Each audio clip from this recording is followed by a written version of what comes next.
Friends, आप सबका स्वागत है आपके अपने यूट्यूब चैनल फार्मा एमसीक्यू में। तो आज की वीडियो में क्या लेके आई बच्चों, देखो हमारे जो सीरीज है इसी को कंटिन्यू करते हैं। 5000 प्लस एमसीक्यूज इसमें हम लोग जो है डिस्कस करने वाले हैं ना। तो ये हमने एम्स के लिए स्टार्ट करा, रेलवे के लिए और बाकी जितने भी आपका अपकमिंग गवर्नमेंट फार्मासिस्ट के एग्जाम है, स्टेट है सेंट्रल लेवल का, सभी के लिए ये सीरीज बहुत ही ज़्यादा इंपॉर्टेंट है बच्चों। तो आज की वीडियो में एचएपी के टॉपिक मैं लेके आई हूँ, है ना। हमारा जो HAP human anatomy and physiology है, तो उसमें जैसे कार्डियोवास्कुलर सिस्टम है, रेस्पिरेटरी सिस्टम है, यूरिनरी सिस्टम है, ठीक है। तो इसमें आज क्वेश्चन डिस्कस कर लेंगे एचएपी के, बाकी रिमेनिंग जो रह जाएंगे वो नेक्स्ट वीडियो में, ठीक है। तो एचएपी हमारा कंप्लीट कर लेंगे, ओके, ठीक है। तो इसमें कार्डियोवास्कुलर, सबसे पहले हम कार्डियोवास्कुलर सिस्टम के एमसीक्यूज डिस्कस करेंगे। उसके बाद है respiratory system, urinary system, nervous system, endocrine system, इन सब के एमसीक्यूज मैं इस वीडियो में ले आई हूँ। तो पहले देख लेते हैं कार्डियोवास्कुलर सिस्टम के एमसीक्यूज, ओके।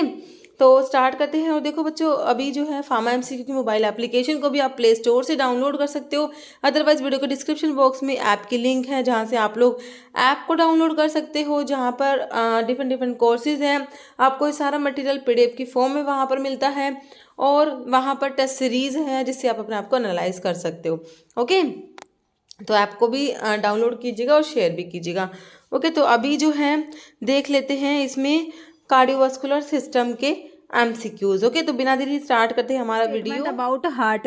हार्ट जो होता है हमारा, उसके बारे में कौन सी बात गलत है, कौन सा इनकरेक्ट है, कौन सा फॉल्स है, क्वेश्चन को हमेशा ध्यान से पढ़ना है, क्योंकि देखिए आपसे इनकरेक्ट पूछा है ना। देखिए कह रहे हार्ट हैज 3 वाल्व, हार्ट में 3 वाल्व होते हैं। हार्ट हैज 3 लेयर, हार्ट में 3 लेयर है। हार्ट में 4 चैम्बर्स होते हैं। Heart is located in thoracic cavity. तो आपने बताना है कौन सा गलत है, इनकरेक्ट है, फॉल्स है। देखिए थोरेसिक कैविटी में है, बिल्कुल है। 4 चैम्बर होते हैं, 2 ओरिकल 2 वेंट्रिकल, पता है। 3 लेयर भी सही है। देखिए 3 वाल्व होते हैं, ये गलत लिखा हुआ है, ओके। ऑप्शन आपका जो है ए राइट हो जाएगा। नेक्स्ट है heart is covered bye membrane cold. तो हार्ट है जो एक मेम्ब्रेन से कवर है, तो हार्ट की मेम्ब्रेन बतानी है, एपिडर्मिस, डर्मिस, एपिकार्डियम या पेरिकार्डियम, ओके। तो आपकी जो हार्ट कवर है एक मेम्ब्रेन से, that is pericardium, okay. Cardium word जो आपका हार्ट के लिए होएगा, पेरिकार्डियम जो हार्ट जो कवर है मेम्ब्रेन से, दैट इज पेरिकार्डियम, ओके। तो आउटर मोस्ट लेयर है हार्ट की, वो हमारी क्या है, pericardium is the outermost layer of the heart. Heart wall is made up of 3 layers है, ओके। हार्ट की वॉल 3 लेयर्स की बनी हुई है। इनर जो है दैट इज एंडोकार्डियम, मिडिल वाली मायोकार्डियम, आउटर है epicardium, okay. These are surrounded by double membrane sac, जिसे हम पेरिकार्डियम कहेंगे। तो आउटर मोस्ट लेयर तो हमारी पेरिकार्डियम है, ओके। नेक्स्ट है inner most layer of heart. तो इनर मोस्ट अभी हमने देखा, inner endocardium, middle myocardium, outer epicardium, और जो ये सारी की सारी सराउंडेड डबल मेम्ब्रेन सैक से, दैट इज पेरिकार्डियम, ओके। तो इनर मोस्ट लेयर कौन सी हो गई, एंडोकार्डियम। इनर मोस्ट लेयर हो गई हमारी एंडोकार्डियम हो गई, ओके। बाकी मायोकार्डियम हो गई मिडिल वाली, है ना। उसके बाद हो गई हमारी कौन सी, एपिकार्डियम होगी आउटर, और ये जो है बिल्कुल बाहर, इन सबको भी सराउंड करती है एक मेम्ब्रेन, वो जो है हमारी पेरिकार्डियम है, ओके। नेक्स्ट है which of the following is superficial when of cardiovascular system की जो सुपरफिशियल वेन है, basilic vein, auxiliary when, subclavian या पल्मर वेन। तो ये हमारी होती है बेसिलिक वेन होती है, ओके। देखिए सुपरफिशियल वेन्स वो वेन्स होती है that are close to the surface of body के सर्फेस के पास होती हैं, as opposed to deep vein. तो डीप वेन का अपोजिट तो होगा ही, है ना, क्योंकि which are far from surface. Deep vein तो डीप सीटेड होगी, वो सरफेस से दूर होती हैं। बेसिलिक वेन लार्जेस्ट वेन होती है, आर्म में, often use for dialysis assess के लिए यूज किया जाता है इसे। जैसे कार्डियोवास्कुलर सेंटर, कार्डियोवास्कुलर सेंटर हमारा कहाँ पर है, मेडुला में है, हाइपोथैलेमस में, सेरिब्रम या सेरिबेलम में है। तो cardiovascular centre is located in medulla oblongata, okay. Next है पल्मोनरी आर्टरी कैरीज। तो पल्मोनरी आर्टरीज में किस टाइप का पल्मोनरी आर्टरीज क्या कैरी करती है? Blood into the heart, heart में ब्लड लेके जाएगी, डी ऑक्सीनेटेड ब्लड लेगी, ऑक्सीनेटेड ब्लड होगा, या फिर ब्लड अवे फ्रॉम लंग्स। तो पल्मोनरी आर्टरीज कैसा ब्लड कैरी करती है? देखिए सारी की सारी आर्टरीज में ऑक्सीजनेटेड जो है हमारा ऑक्सीजनेटेड ब्लड होता है, प्योर ब्लड होता है। But pulmonary arteries are the only arteries which carry deoxygenated blood या impure blood। ओके, ऑप्शन बी हो जाएगा, है ना। देखिए arteries carry oxygenated blood except for the pulmonary arteries. Pulmonary arteries carry blood from heart से जो ब्लड होता है वो लंग्स के पास लेके जाती है पल्मोनरी आर्टरीज। ओके, फिर कह रहे हैं from right ventricle to lungs. ठीक है, तो हमारा जो राइट वेंट्रिकल होता है वहां से ये ब्लड को लेके जाती है लंग्स के पास। ओके, कह रहे the only artery in your body that carry D oxygenated blood is pulmonary artery. क्योंकि पल्मोनरी आर्टरीज जो है वो हार्ट जो है वहां से ब्लड को लेके जाएगी लंग्स के पास, ताकि वहां से प्यूरिफाई हो सके, ब्लड वापस में जो है हार्ट में आ सके, फिर हार्ट से जो है हमारा ब्लड पूरी बॉडी में पंप होता है प्योर होने के बाद। ओके, तो पल्मोनरी आर्टरीज जो होती हैं इनमें हमारा इम्प्योर ब्लड होता है, और ये पल्मोनरी आर्टरीज जो है हार्ट से ब्लड को लंग्स के पास लेके जाती है, राइट वेंट्रिकल से लंग्स में लेके जाती है। ओके, नेक्स्ट है heart beat less than 60 beats per minute. अगर heart beat 60 beat per minute से कम है तो उसे क्या कहेंगे? Bradycardia, tachycardia, hypotension. हाइपोटेंशन तो आपको इसको कहेंगे ब्रैडीकार्डिया कहेंगे। Okay, thickening of artery due to cholesterol deposition. Cholesterol के डिपोजिशन की वजह से जो आर्टरी थिक हो जाती है उसे क्या कहेंगे? Atherosclerosis, cardiac arrest, blood pressure या रूमेटिक हार्ट डिजीज। तो इसे कहेंगे एथेरोस्क्लेरोसिस। थिकनिंग ऑफ आर्टरीज, जो आपकी आर्टरीज है वो थिक हो जाती है, क्यों? कोलेस्टेरॉल डिपॉजिट होने की वजह से, इसे एथेरोस्क्लेरोसिस कहा जाएगा। Which portion of heart receive oxygenated blood. तो आपका जो हार्ट है इसके कौन से पोर्शन में ऑक्सीजनेटेड ब्लड होता है? प्योर ब्लड होता है। Left ventricle, left Oracle, right auricle, या आपका जो है राइट वेंट्रिकल। ओके, तो हमारा जो है ऑक्सीजनेटेड ब्लड जो होता है, प्योर ब्लड जो होता है वो लेफ्ट ओरिकल में आपका आंसर हो जाएगा। ओके, तो लेफ्ट ओरिकल जो है वो हमारा ऑक्सीजनेटेड ब्लड रिसीव करता है। नेक्स्ट है mean normal mean pulmonary artery pressure बताना है आपने, कितना होता है? 10 to 15 mmHg होता है, 15 to 20, 20 to 25 है, 25 to 30। तो ये हमारा होता है 15 to 20 mmHg। Next which vein drain abdomen. Abdomen को ड्रेन करेगी कौन सी vein? Coronary sinus, superior vena cava, inferior या नन। तो आपके जो है इन्फीरियर वेना केवा होती है ना, ये हो जाएगा ऑप्शन सी। नेक्स्ट है तो लिखा Venus drainage of abdomen is by inferior vena cava and it's tributaries. जैसे ब्लड प्रेशर नोटेड इन, तो ब्लड प्रेशर नोट करते हैं कौन सी आर्टरी में? Innominate artery, femoral, iliac, brachial. तो ये होती है आपकी ब्रैकियल आर्टरी होती है जिनमें ब्लड प्रेशर नोट किया जाता है। Next artery that directly lead into capillaries. Artery that directly lead into capillaries, when, venules, muscular arteries या आर्टीरियोल्स। तो इन्हें क्या कहेंगे? आर्टीरियोल्स कहा जाता है। Okay, next bundle of fees is a part of which of the following organ in the human. तो bundle of fees किसका पार्ट है? Brain, heart, kidney, pancreas. तो आपका हार्ट का ही तो पार्ट है bundle of fees. पुरकिंजे fibre, S node, AV node, ये सब किसके पार्ट है? हमारे हार्ट के। जैसे myocardium is a special muscle tissue found only in the. तो मायोकार्डियम जो है स्पेशल मसल टिश्यू है, ये पाया जाता है ब्रेन, हार्ट, स्टमक या लंग्स। तो ये कहाँ पाया जाता है? हार्ट में। ऑप्शन बी हो जाएगा। नेक्स्ट है देखिए मसल्स ऑफ हार्ट, जिन्हें हम क्या कहेंगे? Myocardium, makeup the middle and thickest layer of the heart. Okay, तो मायोकार्डियम हम देखा था मिडिल लेयर होती है, और अगर कहें कि थिकेस्ट लेयर जो हार्ट की कौन सी है तो भी क्या कहोगे? मायोकार्डियम ही थिकेस्ट लेयर होती है। ओके, नेक्स्ट है only artery which contain deoxygenated blood. तो अभी हमने देखा था सारी के सारी आर्टरीज में ऑक्सीजनेटेड ब्लड होता है, प्योर ब्लड होता है। But pulmonary arteries are the only arteries which carry deoxygenated blood या इम्प्योर ब्लड, तो पल्मोनरी आर्टरी दिख रहा है ऑप्शन में, ऑप्शन ए में ही दिख रहा है आपको, है ना। इन्फीरियर वीना केवा कोरोनरी आर्टरी दिया है, तो हमारा आंसर ऑप्शन ए हो गया। नेक्स्ट इसमें लिखा भी हुआ आर्टरी कैरी ब्लड, जो कह रहे हैं from the heart to various part of the body, thick wall. Artery जो होती है ये ब्लड जो है हार्ट से वेरियस पार्ट ऑफ बॉडी में लेके जाती है। आर्टरीज की वॉल थिक होती है, आर्टरीज के बारे में लिखा हुआ है, ओके। और आर्टरीज में ना ऑक्सीडेटेड ब्लड होता है accept pulmonary arteries, pulmonary arteries को छोड़ के सभी आर्टरीज में क्या होता है, ऑक्सीजनेटेड ब्लड होता है, प्योर ब्लड होता है, okay. Next blood pressure in the aorta is maximum during, तो ओटा में ब्लड प्रेशर मैक्सिमम होता है कब, systole of left ventricle, diastole of right atrium, systole of left atrium में, diastole of the right ventricle. तो ये आपका हो जाएगा blood pressure in the aorta maximum होता है कब, जब लेफ्ट वेंट्रिकल का जब सिस्टोल होगा ना, systole of the left ventricle के टाइम पे जो ओटा में ब्लड प्रेशर मैक्सिमम होता है। देखिए ओटा is directly supplied by the ventricle, so blood pressure in the aorta is highest during systole, जब वेंट्रिकल का सिस्टोल होता है ना, तो ओटा का जो ब्लड प्रेशर हाईएस्ट होता है। During it left ventricle contract, left ventricle क्या करता है, कॉन्ट्रैक्ट करता है and push blood into, blood जो है ओटा में पुश होता है।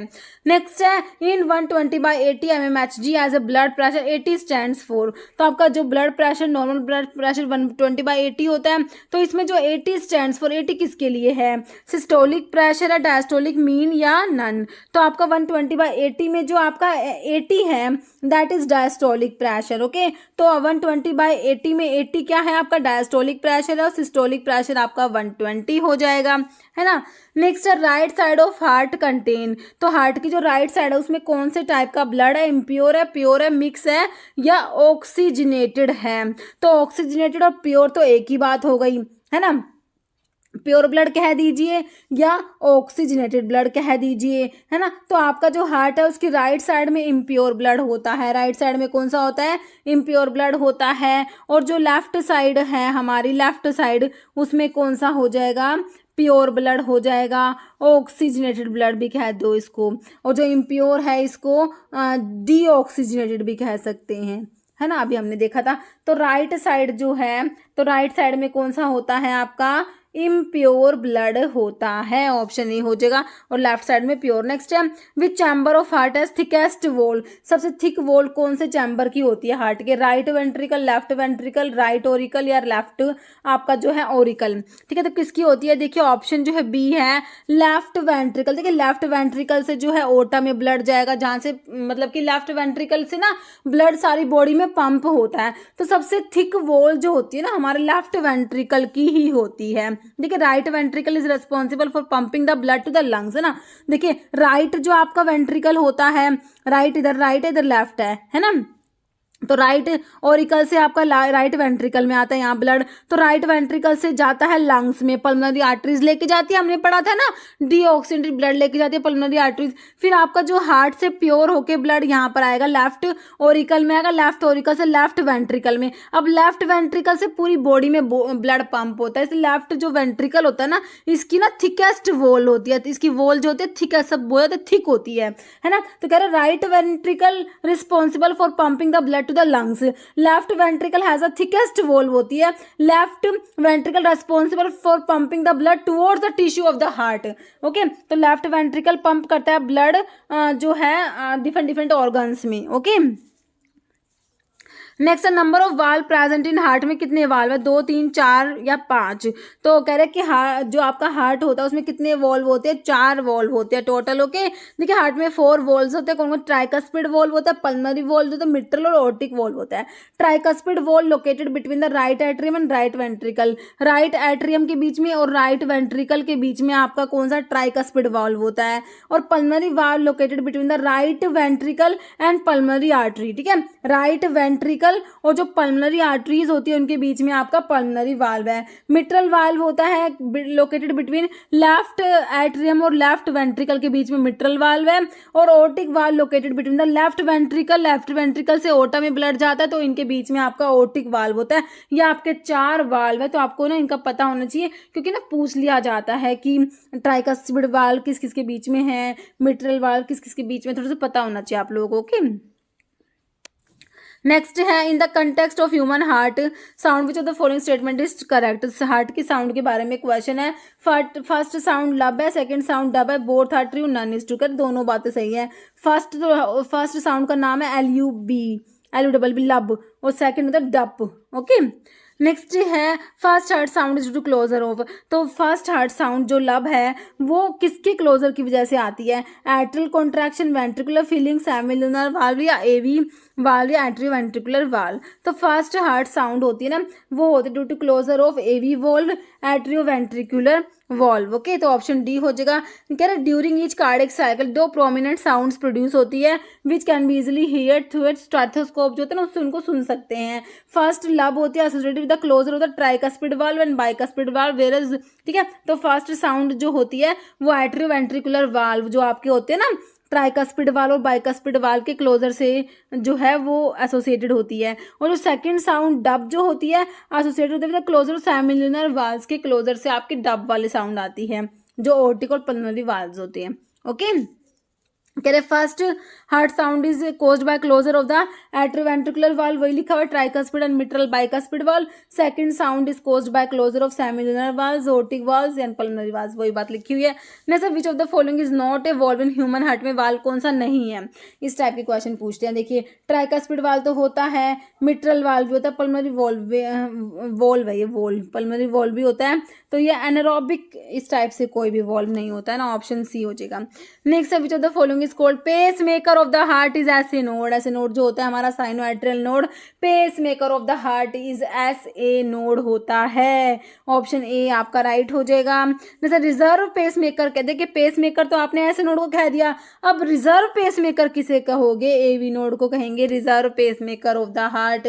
Split up of time cycle of cardiac cycle, देखिए कार्डियक साइकिल का टोटल ड्यूरेशन 0.8 सेकंड का होता है ना, टोटल ड्यूरेशन 0.8 सेकंड का होता है। तो इसमें ventricular systole, ventricular diastole, atrial systole, atrial diastole होता है। अब आपने बताना है कि split up of time cycle पूछा हुआ है। देखिए ऑप्शन जो है आपका ए ही राइट दिया हुआ है। देखिए वेंट्रिकुलर सिस्टोल हमारा 0.3 सेकंड का होता है, वेंट्रिकुलर डायस्टोल 0.5 सेकंड का होगा, एट्रियल सिस्टोल 0.1 सेकंड का है, तो एट्रियल डायस्टोल 0.7 सेकंड का होगा। ओके, नेक्स्ट है cardiac cycle involve A complete contraction and relaxation of both the artery and ventricles in the cycle last approximately 0.8 second की होती है। कार्डियक साइकिल मैंने आपको बताया, तो इसमें कंप्लीट कॉन्ट्रैक्शन एंड रिलैक्सेशन होता है दोनों का, both the artery and ventricles. Okay, during the different stage of cardiac cycle is given below. Atrial systole होता है, atrial diastole, ventricular systole, ventricular diastole. Atrial systole 0.1 second का, तो atrial diastole जो है आपका 0.7 सेकंड का, टोटल 0.8 सेकंड होना। Ventricular systole 0.3 second का, वेंट्रिकुलर डायस्टोल 0.5 सेकंड का होगा।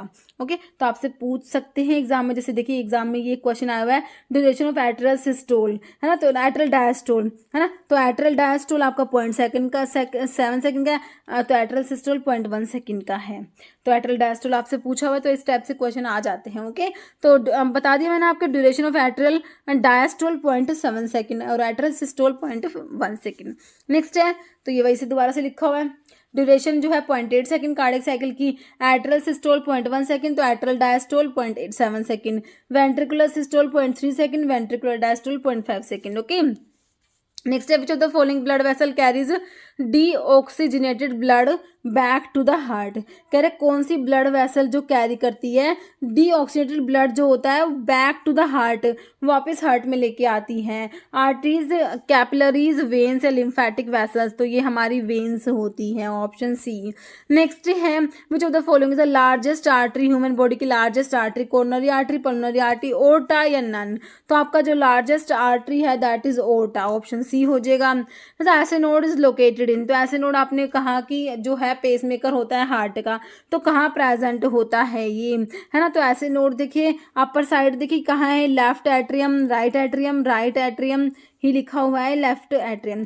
तो ऐसे नोड जो है हमारा राइट साइड में होता है, राइट एट्रियम में होता है, तो अपर साइड में होता है, राइट एट्रियम में भी अपर है, लोअर अपर साइड में होता है, ये राइट एट्रियम के अपर साइड में ध्यान रखना है, ऐसे नोड होता है।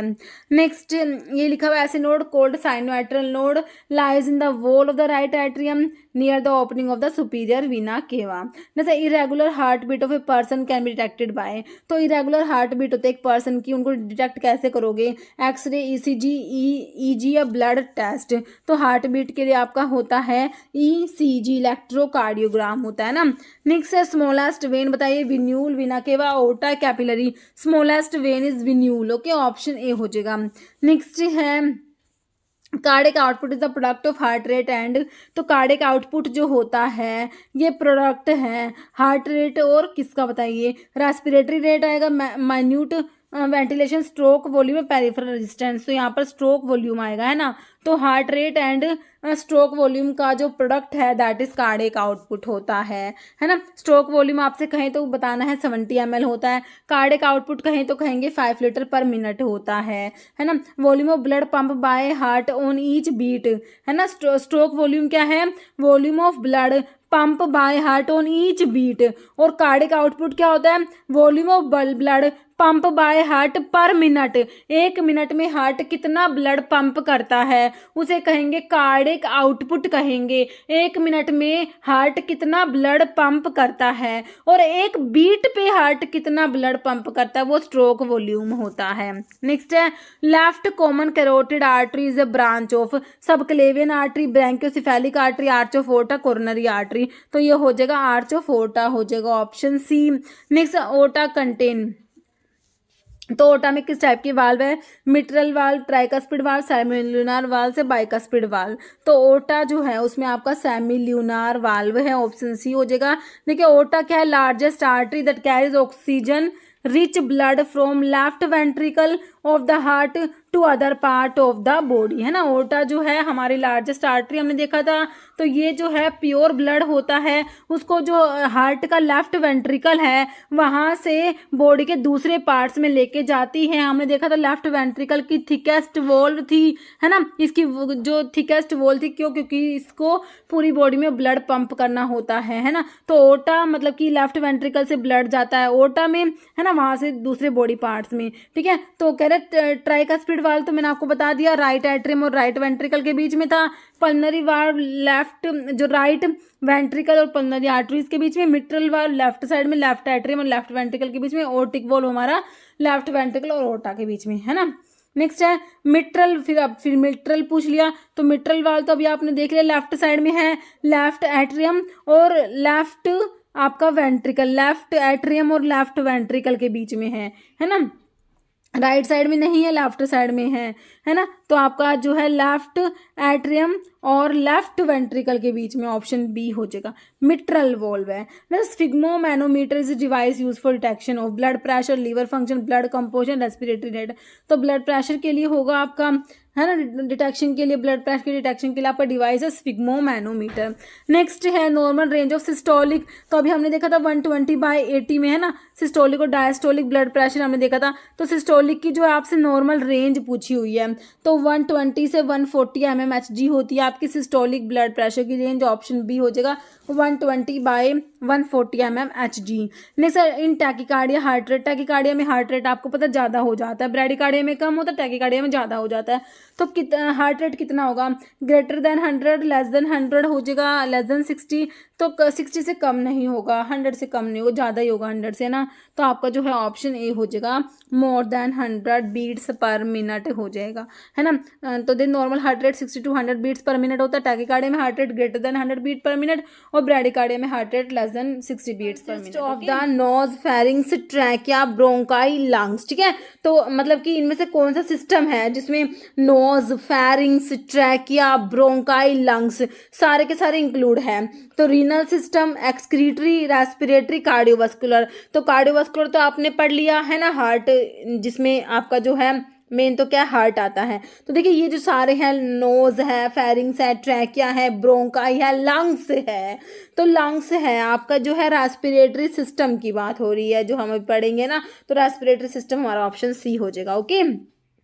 नेक्स्ट है alveoli is a functional unit of, तो एल्वियोली किसका फंक्शनल यूनिट है, किडनी का तो नेफ्रॉन आप लोगों ने पढ़ा हुआ है ना। किडनी की फंक्शनल यूनिट को क्या कहेंगे, नेफ्रॉन। लीवर, हार्ट या लंग्स, तो लंग्स की जो फंक्शनल यूनिट है उन्हें कहेंगे एल्वियोली, जहां पर मेन जो गैस का एक्सचेंज होता है, गैसियस एक्सचेंज जो होता है वो हमारा एल्वियोली में ही होता है, ओके। तो functional unit of lungs is alveoli, है ना। एल्वियोली क्या फंक्शनल यूनिट है लंग्स की, they form the site of gaseous exchange, तो गैसियस एक्सचेंज हमारा एल्वियोली में होता है। तो functional unit of respiratory system where exchange of gases take place, तो हमने अभी डिस्कस करा एल्वियोली जो है फंक्शनल यूनिट रेस्पिरेटरी सिस्टम की, जहाँ पर एक्सचेंज ऑफ गैसेस होता है। तो goblet cell alveoli, goblet duct, nephron, आपका एल्वियोली ऑप्शन बी हो जाएगा। नेक्स्ट है breathing in and out is collectively refer to as, breathing in मतलब कि breathe in and breathe out, तो इसको कलेक्टिवली क्या कहेंगे, एक्सपीरेशन, परस्पिरेशन, इंस्पिरेशन या रेस्पिरेशन, तो ये कलेक्टिवली तो इसको कहेंगे हम रेस्पिरेशन, है ना। इंस्पिरेशन मतलब कि breathe in, expiration breathe out, तो collectively that is known as respiration. Next how many alveoli in the lungs, functional unit of lungs is alveoli where exchange of gases take place, तो कितनी alveoli होती है, 300 million है, 300 billion, 300,000 है या 200 million है, तो 300 मिलियन एल्वियोलीज होती है लंग्स में।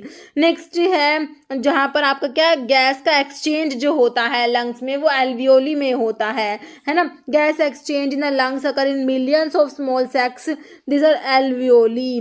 The microscopic air sacs has a very rich blood supply bringing the air into close contact with the blood. Okay, next है respiratory centre are located in, तो रेस्पिरेटरी सेंटर कहाँ पर है, पोन्स, मेडुला, सेरिब्रम, सेरिबेलम, तो respiratory centre हमारा medulla oblongata में होता है। कार्डियोवास्कुलर सेंटर भी आपने मेडुला में देखा था, है ना। जैसे lungs are located in the, तो लंग्स कौन सी आपकी कैविटी में, क्रेनियल, थोरैसिक, एब्डोमिनल, स्पायरल, तो आपकी जो है थोरैसिक कैविटी में आपने हार्ट देखा था, तो लंग्स भी थोरैसिक कैविटी में होता है, रिब्स भी थोरैसिक कैविटी में होती है। ओके, देखिए आपको जो लंग्स के बारे में थोड़ा सा लिखा हुआ है, कह रहे कि आपका लंग्स जो होते हैं राइट और लेफ्ट लंग होते हैं ना, तो राइट लंग कह रहे हैं इसकी 3 लोब होती है। राइट लंग की कितनी लोब है, राइट लंग्स जो है इसकी 3 लोब होती है। कौन कौन सी होती है, सुपीरियर, मिडल और इंफीरियर लोब होते हैं राइट लंग की, और जो लेफ्ट लंग है इसमें 2 लोब होती है। कौन कौन सी, सुपीरियर और इंफीरियर लोब। ओके, नेक्स्ट है tiny air sac present in human lungs, तो वही एयर सैक जो है उन्हें क्या कहेंगे, एल्वियोली ही तो कहेंगे। वही क्वेश्चन रिपीट हो रखा है, ऑप्शन नहीं हो जाएगा।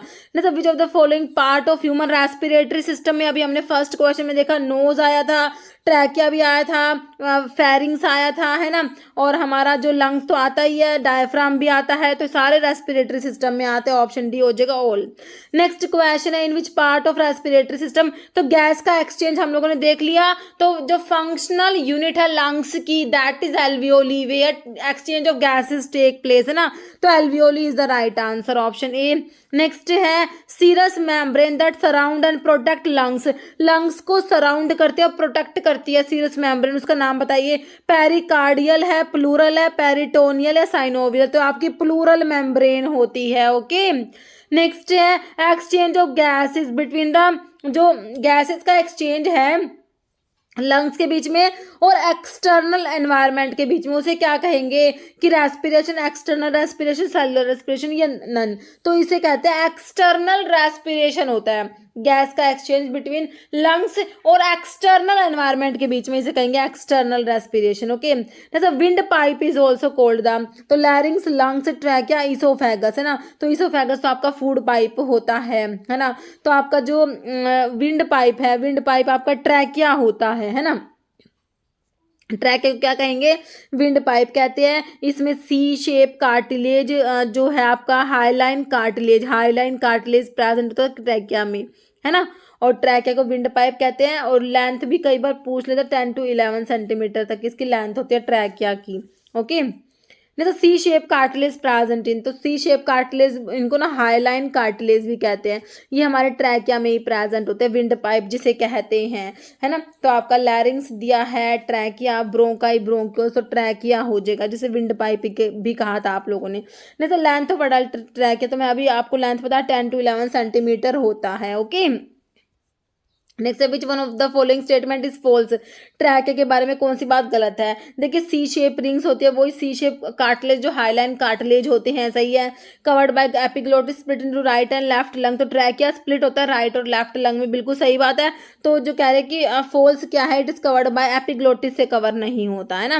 Next eight which thoracic vertebrae does trachea branch, trachea जो है लेफ्ट और राइट लंग में तो ट्रैकिया ब्रांच होते हैं, कौन से थोरैसिक वर्टिब्री पे ये ब्रांच ब्रांच होते हैं, 6th 4th 5th या 2nd, तो कौन सी थोरेसिक वर्टिब्री होती है हमारी, ये थोरेसिक की 5th वर्टिब्री पे ये ब्रांच होते हैं। ओके, तो ड्यूरिंग इनहेलेशन डायफ्राम, देखिए इनहेलेशन में मेन जो आपकी जो रेस्पिरेशन की जो मेन मसल होती है, एक डायफ्राम होती है, एक इंटरकोस्टल मसल्स होती है। ओके, तो आपका जो डायफ्राम होता है ना, जब आप इनहेल करोगे मतलब कि एयर को अंदर लेके जाओगे, इंस्पिरेशन जब एयर को इनहेल करते हैं तो देखिए आपका जो डायफ्राम होता है डोम शेप होता है। जब आप इनहेल करते हैं तो डायफ्राम क्या होगा, कॉन्ट्रैक्ट होता है एंड मूव डाउनवर्ड, तो ये आपकी डोम शेप से फ्लैट शेप हो जाएगा, है ना। तो कॉन्ट्रैक्ट करेगा और डाउनवर्ड मूवमेंट होती है, डाउनवर्ड मूव होता है। कब, जब आप इनहेल करते हो तब की बात होती है ना। तो अपवर्ड नहीं होगा, डाउनवर्ड इसकी मूवमेंट होती है और कॉन्ट्रैक्ट करता है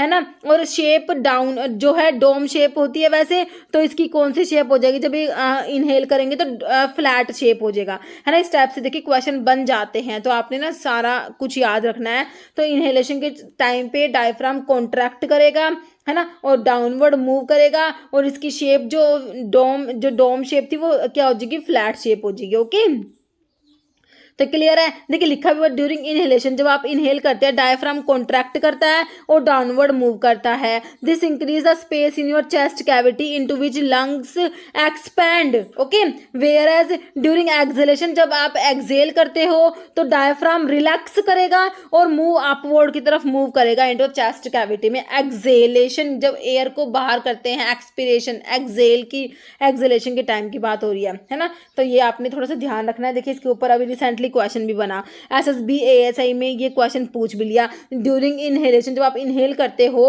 what happen to diaphragm muscle, तो मैंने कहा आपको इनहेल करते हैं तो डायफ्राम जो आपका डोम शेप था तो इसने क्या करा, कॉन्ट्रैक्शन करा, जिससे ये फ्लैट शेप हो गया और इसने क्या, डाउनवर्ड मूवमेंट हुई इसकी, है ना। तो यही पूछा डायफ्राम का क्या होता है, कॉन्ट्रैक्ट करता है, बिल्कुल सही है। इनहेलेशन के टाइम पे रिलैक्स तो करेगा नहीं, दोनों ऑप्शन काट दो। कॉन्ट्रैक्ट करेगा तो नीचे की तरफ तो मूव करेगा ना, हमने तो देख लिया नीचे की तरफ मूव करेगा, तो बिल्कुल सिंपल हमारे लिए तो मूव डाउनवर्ड हो जाएगा। अपवर्ड तो आप एक्सहेलेशन के टाइम पे ये अपवर्ड की तरफ मूव करेगा। ओके, तो आपका जो है मेरे हिसाब से आपको क्लियर हो गया ऑप्शन बी। और अगर आपसे पूछे ड्यूरिंग एक्सहेलेशन तो आप कहते कि डायफ्राम रिलैक्स करता है और अपवर्ड ऊपर की तरफ मूव करता है ना। तो ये मेरे हिसाब से ऑप्शन जो है आपका बी क्लियर हो चुका है आपको।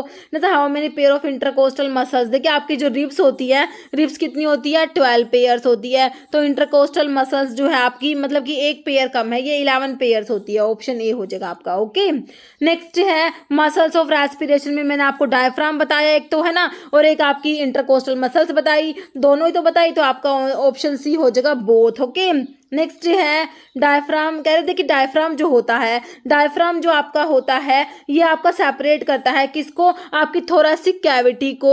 आपका जो डायफ्राम है ये सेपरेट करता है किससे, एब्डोमिनल कैविटी से सेपरेट करता है। थोरेसिक कैविटी को एब्डोमिनल कैविटी से सेपरेट करने का काम करता है हमारा डायफ्राम।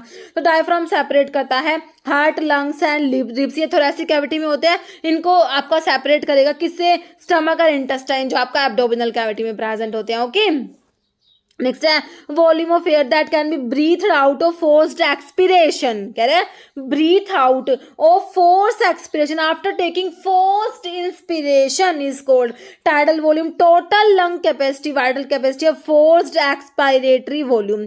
तो कह रहे हैं breathe out of forced expiration after taking forced inspiration, तो ये हमारी होती है वाइटल कैपेसिटी होती है। ओके, तो ध्यान रखना वाइटल कैपेसिटी क्या होती है, volume of air that can be breathe out of force expiration after taking force inspiration, तो ये हमारी होती है वाइटल कैपेसिटी होती है। ऑप्शन सी हो जाएगा। और vital capacity tidal volume plus inspiratory reserve volume plus expiratory reserve volume, ये आपका वाइटल कैपेसिटी को कैलकुलेट कर सकते हैं। वाइटल कैपेसिटी को मेजर करते हैं स्पायरोमीटर से। ओके, नेक्स्ट है maximum volume of air contain in the lungs by full forced inhalation.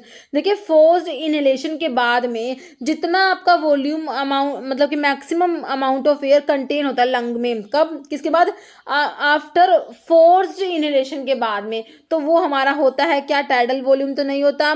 Vital capacity आपने देख ली, आपकी वेंटिलेशन रेट नहीं होता, टोटल लंग कैपेसिटी होती है।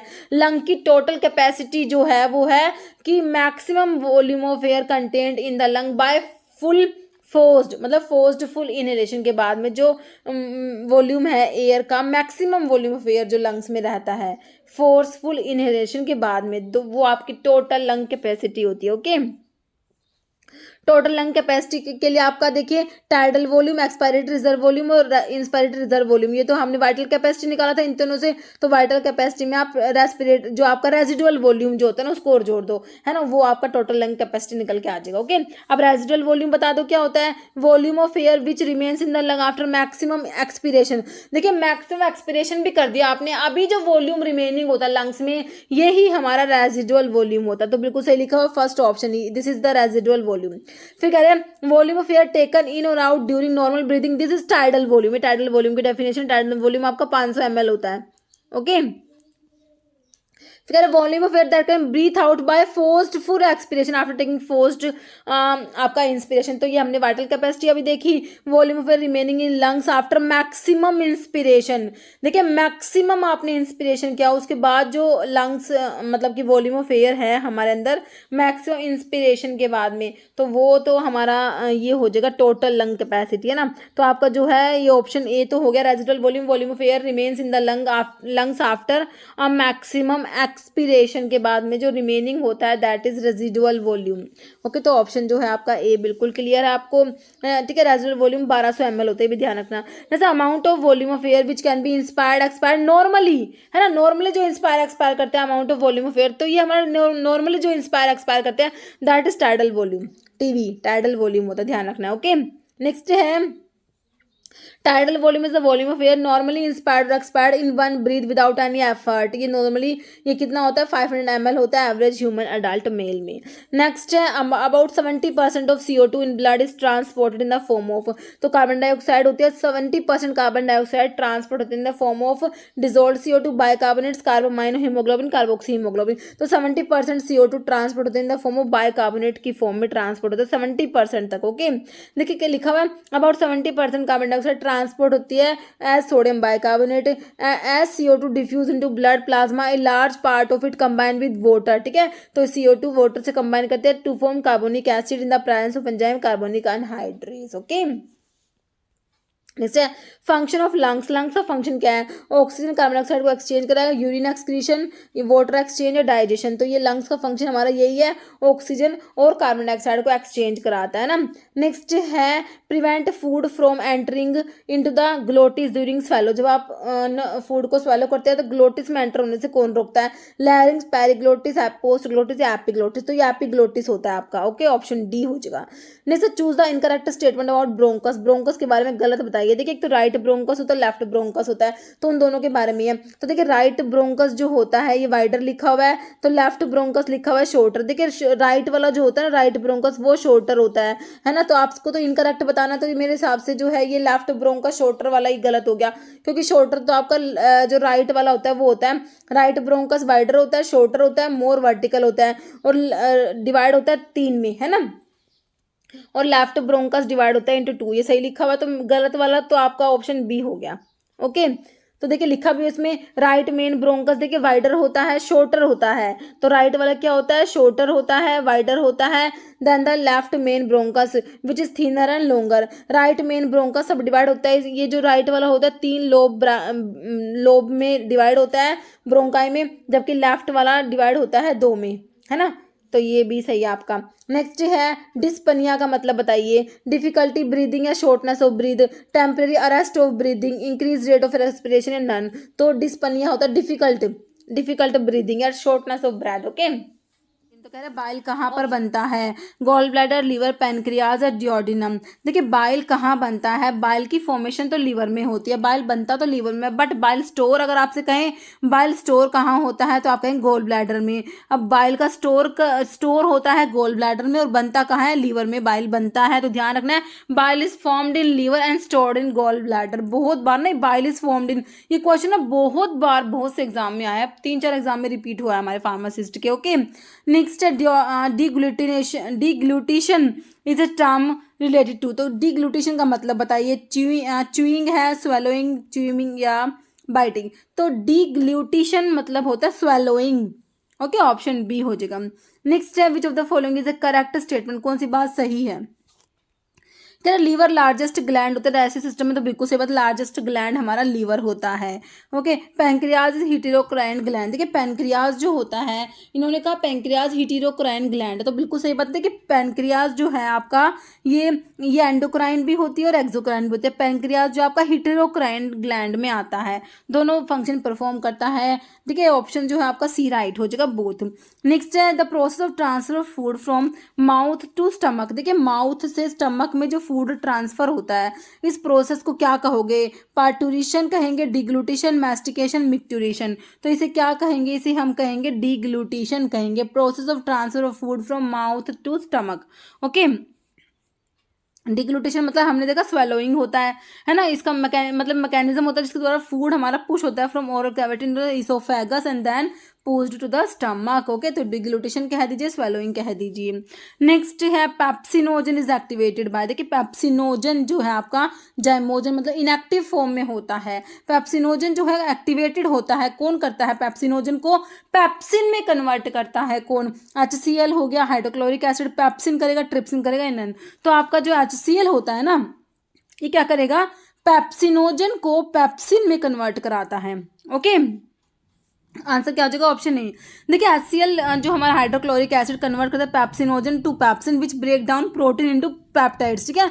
तो पेप्सिन क्या करता है? प्रोटीन का ब्रेक डाउन करेगा, है ना, प्रोटीन को पेप्टाइड्स में। Pepsinogen is produced by chief cell, है ना, तो हमारे स्टमक में चीफ सेल है, वहां से हमारा पेप्सिनोजन जो है प्रोड्यूस होता है। Next, in which of the following organ digestion of carbohydrate will not take place, carbohydrate का डाइजेशन कहाँ पर नहीं होता? माउथ, देखिए माउथ में तो आपका जो अमाइलेज, सलाइवरी अमाइलेज है वो डाइजेस्ट करेगा कार्बोहाइड्रेट को, क्योंकि कार्बोहाइड्रेट का डाइजेशन माउथ से ही तो स्टार्ट होता है ना। तो स्टमक है, डिओडिनम है, स्मॉल इंटेस्टाइन, तो स्टमक में जो है इसका डाइजेशन नहीं होता कार्बोहाइड्रेट का। ओके, ऑप्शन जो है बी हो जाएगा। नेक्स्ट है hormone produce by pancreas, pancreas कौन सा हार्मोन प्रोड्यूस कराएगा?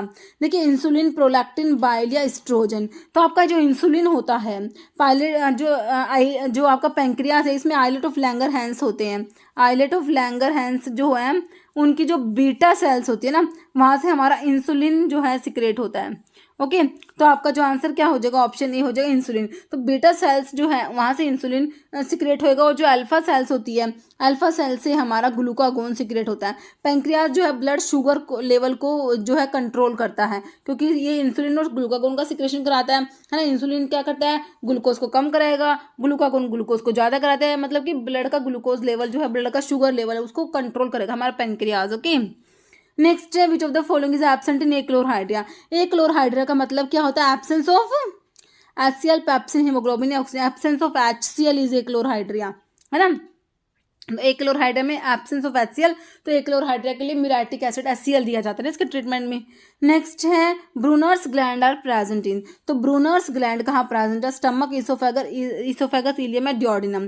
तो हमारा जो डिओडिनम होता है, तो डिओडिनम जो है इसमें ब्रूनर्स ग्लैंड प्रेजेंट होती है ना। तो डिओडिनम जो आपका स्मॉल इंटेस्टाइन होता है ना, स्मॉल इंटेस्टाइन होता है, इसके पार्ट्स आप लोग देखते हो, अपर मोस्ट पार्ट आपका डिओडिनम होता है, उसके बाद जेजिनम होता है, उसके बाद इलियम होता है ना। डिओडिनम अपर मोस्ट पार्ट स्मॉल इंटेस्टाइन का होता है, और उसके बाद जेजिनम, उसके बाद इलियम। तो ब्रूनर्स ग्लैंड हमारे क्या है? आपका डिओडिनम जो है इसमें ब्रूनर्स ग्लैंड प्रेजेंट होते हैं। ओके, और ब्रूनर्स ग्लैंड के बारे में लिखा हुआ है, ये सिक्रेटिन और कोलिसिस्टोकाइन प्रोड्यूस कराती है ब्रूनर्स ग्लैंड। जैसे which structure connect mouth and stomach and aids in swallowing, क्या जो एक स्ट्रक्चर है जो किसको? माउथ को स्टमक से कनेक्ट करती है, और स्वेलोइंग में फूड का जो स्वेलोइंग होता है ना, उसमें जो है ऐड करेगी, मतलब हेल्प करेगी। लार्ज इंटेस्टाइन या फिर इसोफेगस, स्मॉल इंटेस्टाइन, पैंक्रियाज, तो आपका इसोफेगस होगा, है ना, ऑप्शन 2 हो जाएगा। नेक्स्ट है enzyme present in human saliva, saliva में कौन सा एंजाइम है? Trypsin, amylase, pepsin, none. तो सलाइवा में तो अमाइलेज, सलाइवरी अमाइलेज होता है ना, जो कार्बोहाइड्रेट को डाइजेशन करेगा, तभी तो आपका कार्बोहाइड्रेट का डाइजेशन माउथ से स्टार्ट हो जाता है, क्योंकि हमारा अमाइलेज जो है वो प्रेजेंट होता है। नेक्स्ट है Paneth cell in the mucosa of the small intestine, के म्यूकोसा में जो पिनेट सेल है क्या सिक्रेट करती है? स्मॉल इंटेस्टाइन की बात हो रही है। Lysozyme, bicarbonate, pepsin and rennin या नन। तो आपकी जो ये सेल होती है ये लाइसोजाइम सिक्रेट करेंगे, ऑप्शन ए। नेक्स्ट है in the digestive system what is the primary function of small intestine, का फंक्शन क्या है? रेगुलेट करेगी ब्लड शुगर, तो शुगर को तो आपका पैंक्रियाज रेगुलेट करेगा ना, मैंने अभी आपको बताया। एब्जॉर्ब कराएगी न्यूट्रिएंट्स को, स्टोर करेगी बाइल, बाइल बनता है लीवर में, बाइल स्टोर होता है गोल ब्लैडर में, है ना। डाइजेस्टिंग प्रोटीन, तो हमारा जो स्मॉल इंटेस्टाइन देखिए एब्जॉर्ब कराता है न्यूट्रिएंट्स को, एब्जॉर्ब कराने का काम आपका स्मॉल इंटेस्टाइन का होता है, ठीक है। तो आपका स्मॉल इंटेस्टाइन क्या करेगा, न्यूट्रिएंट्स को एब्जॉर्ब कराता है, ओके। नेक्स्ट है absorption of nutrients from food is the primary function of small intestine का प्राइमरी फंक्शन होता है न्यूट्रिएंट्स को एब्जॉर्ब कराना, फूड के जो न्यूट्रिएंट्स है वो एब्जॉर्ब होते हैं स्मॉल इंटेस्टाइन में। फिंगर लाइक प्रोजेक्शन, जो आपकी विलाई होती है ना स्मॉल इंटेस्टाइन में, वो हेल्प करती है न्यूट्रिएंट्स के एब्जॉर्प्शन में into the blood stream and provide large surface area for the absorption of nutrient to take place, okay. तो ये विलाई जो होती है ना लार्ज सरफेस एरिया प्रोवाइड करती है न्यूट्रिएंट्स के एब्जॉर्प्शन के लिए स्मॉल इंटेस्टाइन में। तो एब्जॉर्प्शन न्यूट्रिएंट्स का वो स्मॉल इंटेस्टाइन में होता है। अभी एक एग्जाम में पूछा भी हुआ था, 2 एग्जाम में एक साथ क्वेश्चन रिपीट हुआ था अभी ये रिसेंटली 23-24 में जो एग्जाम हुए हैं। नेक्स्ट है which organ produce hydrochloric acid and pepsin for protein के डाइजेशन के लिए, प्रोटीन के डाइजेशन के लिए HCl और जो पेप्सिन जो है प्रोड्यूस होगा। तो HCl तो हम पढ़ते हैं स्टमक में, आपका जो HCl होता है तो पेनक्रियाज, लीवर, स्टमक या स्मॉल इंटेस्टाइन। HCl को देखते हैं आप समझ जाओगे स्टमक की बात हो रही है ना। तो आपका पेप्सिन और HCl जो है स्टमक में प्रोड्यूस होगा, ठीक है। पेप्सिन जो है आपका प्रोटीन को डाइजेस्ट करता है, आपका पेप्सिन, है ना। ऑप्शन सी हो जाएगा स्टमक। अगर enzyme pepsin is secreted by stomach, it help in digestion of protein, ठीक है। पेप्सिन जो है प्रोटीन को डाइजेस्ट कराएगा। Low pH inside stomach leads to the activation of enzyme pepsin, जो आपका पेप्सिन होता है ना वो लो पीएच जो होता है, स्टमक में लो पीएच होता है HCl की वजह से, जो स्टमक में एसिडिक एनवायरनमेंट होता है ना, लो पीएच होता है। तो लो पीएच में आपका एंजाइम जो पेप्सिन है ना वो लो पीएच में एक्टिवेट होता है ना। पेप्सिनोजन से पेप्सिन बनता है, हमने पढ़ा है अभी। नेक्स्ट है what is the function of gall bladder in digestive system. Gall bladder जो है अभी मैंने आपको बताया, तो डाइजेस्टिव सिस्टम में गॉल ब्लैडर का फंक्शन पूछा है। मैंने अभी आपको क्या बताया, लीवर में क्या बाइल बनता है, बाइल बनता है लीवर में, बाइल स्टोर होता है गॉल ब्लैडर में। एक तो गॉल ब्लैडर का फंक्शन क्या है, बाइल को स्टोर करेगा। रेगुलेट ब्लड शुगर लेवल, तो शुगर लेवल को तो मैंने आपको क्या बताया अभी, पैंक्रियाज हमारा जो है वो रेगुलेट कर लेगा। इंसुलिन का प्रोड्यूस कराएगा, तो इंसुलिन भी आपका पैंक्रियाज ही प्रोड्यूस करा देगा। स्टोर करेगा बाइल को, बिल्कुल हाँ ये सही है, गॉल ब्लैडर में बाइल स्टोर होगा and release it to aid in fat digestion, बिल्कुल सही है। एब्जॉर्ब न्यूट्रिएंट, फूड से न्यूट्रिएंट हमारा स्मॉल इंटेस्टाइन एब्जॉर्ब करा देगा। तो हमारा आंसर तो ऑप्शन 3 हो गया, है ना। नेक्स्ट है in human body digestion of protein begin in which of the following organ. तो प्रोटीन का डाइजेशन जो है कब स्टार्ट होगा, स्टमक में, माउथ में, स्मॉल इंटेस्टाइन में या नन, ठीक है। तो जो प्रोटीन है तो हमने पढ़ा है कि स्टमक में पेप्सिन होता है ना जो प्रोटीन को डाइजेस्ट कराएगा, क्योंकि स्टमक के एसिडिक एनवायरनमेंट जो होता है, लो पीएच होता है, उसमें पेप्सिन हमारा एक्टिवेट होता है ना, जो प्रोटीन को डाइजेस्ट कराता है। तो आपका जो है स्टमक में ही आपका प्रोटीन का डाइजेशन जो है बिगिन हो जाएगा, okay. Next islet of Langerhans, तो ये आइलेट ऑफ लैंगरहैंस की सेल्स आपके पैंक्रियाज में प्रेजेंट होती है ना। तो ये क्या प्रोड्यूस कराती है, रैनिन, इंसुलिन, आपका एड्रेनलिन या ट्रिप्सिन। तो रैनिन तो आपका जो है ना जेजी सेल्स आपकी जो किडनी में आपकी जेजी सेल्स होती है वो रैनिन प्रोड्यूस कराती है ना। आपका इंसुलिन जो है आंसर हो जाएगा। आइलेट ऑफ लैंगरहैंस की बीटा सेल्स होती है ना, बीटा सेल्स, वहां से इंसुलिन रिलीज होता है। एड्रेनलिन जो है ये आपका यहाँ पर नहीं आएगा, है ना। और बाकी ट्रिप्सिन जो है, ट्रिप्सिन भी अभी हमारा इनमें आता है डाइजेस्टिव एंजाइम में, लेकिन आइलेट ऑफ लैंगरहैंस जो है यहाँ से तो हमारा इंसुलिन जो है प्रोड्यूस होगा और वो भी बीटा सेल से। और जो अल्फा सेल्स होती है ना, अल्फा सेल्स, वहाँ से हमारा ग्लूकागोन प्रोड्यूस होता है, okay. Islet of Langerhans pancreas में प्रेजेंट है, तो इनसे बीटा सेल से इंसुलिन और अल्फा सेल से ग्लूकागोन जो है आपका रिलीज होता है, ओके। नेक्स्ट देखिए हमारा क्वेश्चन है रैनिन के बारे में लिखा हुआ है। Next which of the following is not a part of digestive system, का पार्ट नहीं है। किडनी, तो किडनी ही नहीं है ऑब्वियसली, है ना। इंटेस्टाइन है, हमारे स्मॉल इंटेस्टाइन, लार्ज इंटेस्टाइन दोनों डाइजेस्टिव सिस्टम के पार्ट है। रेक्टम, स्टमक होता है, तो किडनी नहीं है ना। ऑप्शन ए हो जाएगा। नेक्स्ट लोअर जो इज नोन एज, लोअर जो एबल है, मूव करती है ना, तो maxilla, ethmoid bone, mandible, able, ये मैंने आपको बता रखा, मैंडिबल, है ना। तो ये लोअर जो होती है मैंडिबल, ऑप्शन सी हो जाएगा। नेक्स्ट है adult has dash number of teeth of incisor in total. कह रहे कि आपके जो टीथ होते हैं ना, आपने पढ़े होंगे इंसीजर होते हैं, कैनाइन होता है, प्रीमोलर होता है, मोलर होते हैं, है ना। हमने टीथ के बारे में पढ़ा हुआ है, इंसीजर, कैनाइन, प्रीमोलर, मोलर। तो ऐसे कह रहे कि इंसीजर्स कितने होते हैं, है ना। तो इंसीजर्स कितने होते हैं, 2 होते हैं, 4, 6 या 8। तो इंसीजर्स हमारे कितने होते हैं, 8 होते हैं, है ना। ऑप्शन डी हो जाएगा, ओके। और कह रहे कि प्रीमोलर्स, मिल्क टीथ जो होते हैं उनमें प्रीमोलर्स एब्सेंट होते हैं, ओके। अगर आपसे पूछ ले कि मिल्क टीथ में कौन से टाइप के टीथ एब्सेंट है, तो मिल्क टीथ में आपके इंसीजर्स होते हैं, कैनाइन्स होते हैं, प्रीमोलर नहीं होते, मोलर होते हैं। ओके, तो मिल्क टीथ में आपके प्रीमोलर्स एब्सेंट होते हैं। ओके, तो मिल्क टीथ इतना तो आपको पता ही होगा, 20 मिल्क टीथ होते हैं टोटल। आपके जो परमानेंट टीथ 32 आप लोग पढ़ते हो, है ना, लेकिन जो मिल्क टीथ होते हैं आपके टेम्परेरी टीथ जिन्हें बोला जाता है, वो हमारे 20 होते हैं ना। नहीं तो duct of gall bladder, gall bladder के डक्ट को क्या कहेंगे? Pancreatic duct, bile duct, cystic duct या हिपैटिक डक्ट? तो गोल ब्लैडर का डक्ट हमारा होता है सिस्टिक डक्ट बोलेंगे, ऑप्शन सी। नेक्स्ट हमारा क्वेश्चन है हाउ मेनी परमानेंट टीथ। तो मैंने अभी आपको बताया मिल्क टीथ तो हमारे 20 थे, परमानेंट टीथ 32, सभी को पता, ऑप्शन ए हो जाएगा। लेकिन ये क्वेश्चन देखिए फार्मासिस्ट एग्जाम में पूछा हुआ है। ओके, नेक्स्ट है taste buds are situated in. Taste buds कहाँ होते हैं? स्टमक में, गॉल ब्लैडर, टंग या लीवर? तो कहाँ होंगे आप बताइए? टंग में होंगे ना टेस्ट बर्ड, तो ऑप्शन सी हो जाएगा। मतलब which one of the following is not function of liver, का काम नहीं है। अब आपको ये बताना लीवर का इनमें से कौन सा काम नहीं है। ओके, देखिए आपको स्टोरेज जो साइट फॉर विटामिन, देखिए जो हमारे विटामिन होते हैं उनकी स्टोरेज साइट लीवर है, बिल्कुल सही है, आपने नोट बताना है। Site for metabolism of proteins, secretion of glucagon या डिटॉक्सिफिकेशन ऑफ आपका वेरियस ड्रग्स। ठीक है, तो इसमें जो है ग्लूकागोन सिक्रेट नहीं होता, क्योंकि आपका ग्लूकागोन तो पैनक्रियाज में, आइलेट ऑफ लैंगरहैंस की आपकी जो बीटा सेल्स तो इंसुलिन से रिलीज कराती, और जो अल्फा सेल्स है वहां से हमारा ग्लूकागोन सिक्रेट होता है। तो ग्लूकागोन का सिक्रेशन लीवर नहीं कराएगा। बाकी विटामिन स्टोर होते हैं, प्रोटीन, कार्बोहाइड्रेट, इन सबका मेटाबॉलिज्म आपका हो जाएगा लीवर में। डिटॉक्सिफिकेशन ऑफ वेरियस ड्रग है, ठीक है, तो ये सब हो जाएगा, ऑप्शन सी आपका राइट हो जाएगा। जैसे process of reacting oxygen and food with, कह रहे process of reacting oxygen with food and release of energy से क्या कहेंगे? ऑक्सीडेशन फूड का, एब्जॉर्प्शन, एसिमिलेशन नन, तो इसे कहेंगे ऑक्सीडेशन। फूड का क्या हो रहा है? ऑक्सीडेशन हो रहा है। नेक्स्ट है पीएच ऑफ सलाइवा। सलाइवा का पीएच बता दीजिए, 7 to 9, 3.2, 9.8 या 1.2, तो आपका जो हो जाएगा ऑप्शन ए हो जाएगा, है ना। नेक्स्ट है transit time of food from descending colon, 2 hour 5 minutes, 6 to 12 hours, 21 hours, तो ये ऑप्शन डी हो जाएगा, 21 hours हो जाएगा। नेक्स्ट है mean length of entire GIT का मीन लेंथ बताना है, पूरी की पूरी जीआईटी का आपने लेंथ बताना है। 9 मीटर, 8 सेंटीमीटर, 15 मीटर या 50 मीटर, तो ये होती है 9 मीटर आपकी लेंथ होती है एंटायर जीआईटी की, 9 मीटर। ओके, नेक्स्ट हमारा क्वेश्चन है pepsin is secreted. The pepsin जो हमारा पैप्सिनोजन से पैप्सिन बनता है ना, तो आपका स्टमक में HCl तो कन्वर्ट कराता है इसको, तो आपका स्टमक, हार्ट, पैंक्रियास, स्प्लीन, तो आपका ऑप्शन ए स्टमक हो जाएगा, है ना, जो पैप्सिन प्रोटीन को डाइजेस्ट कराएगा। जैसे लेंथ ऑफ ईसोफेगस का लेंथ बता दीजिए। ईसोफेगस को ना फूड पाइप भी बोला जाता है ना। 50 सेंटीमीटर, 25, 100 है, 75, तो 25 सेंटीमीटर होता है ना, ऑप्शन बी हो जाएगा, 25 centimetre is the length of oesophagus.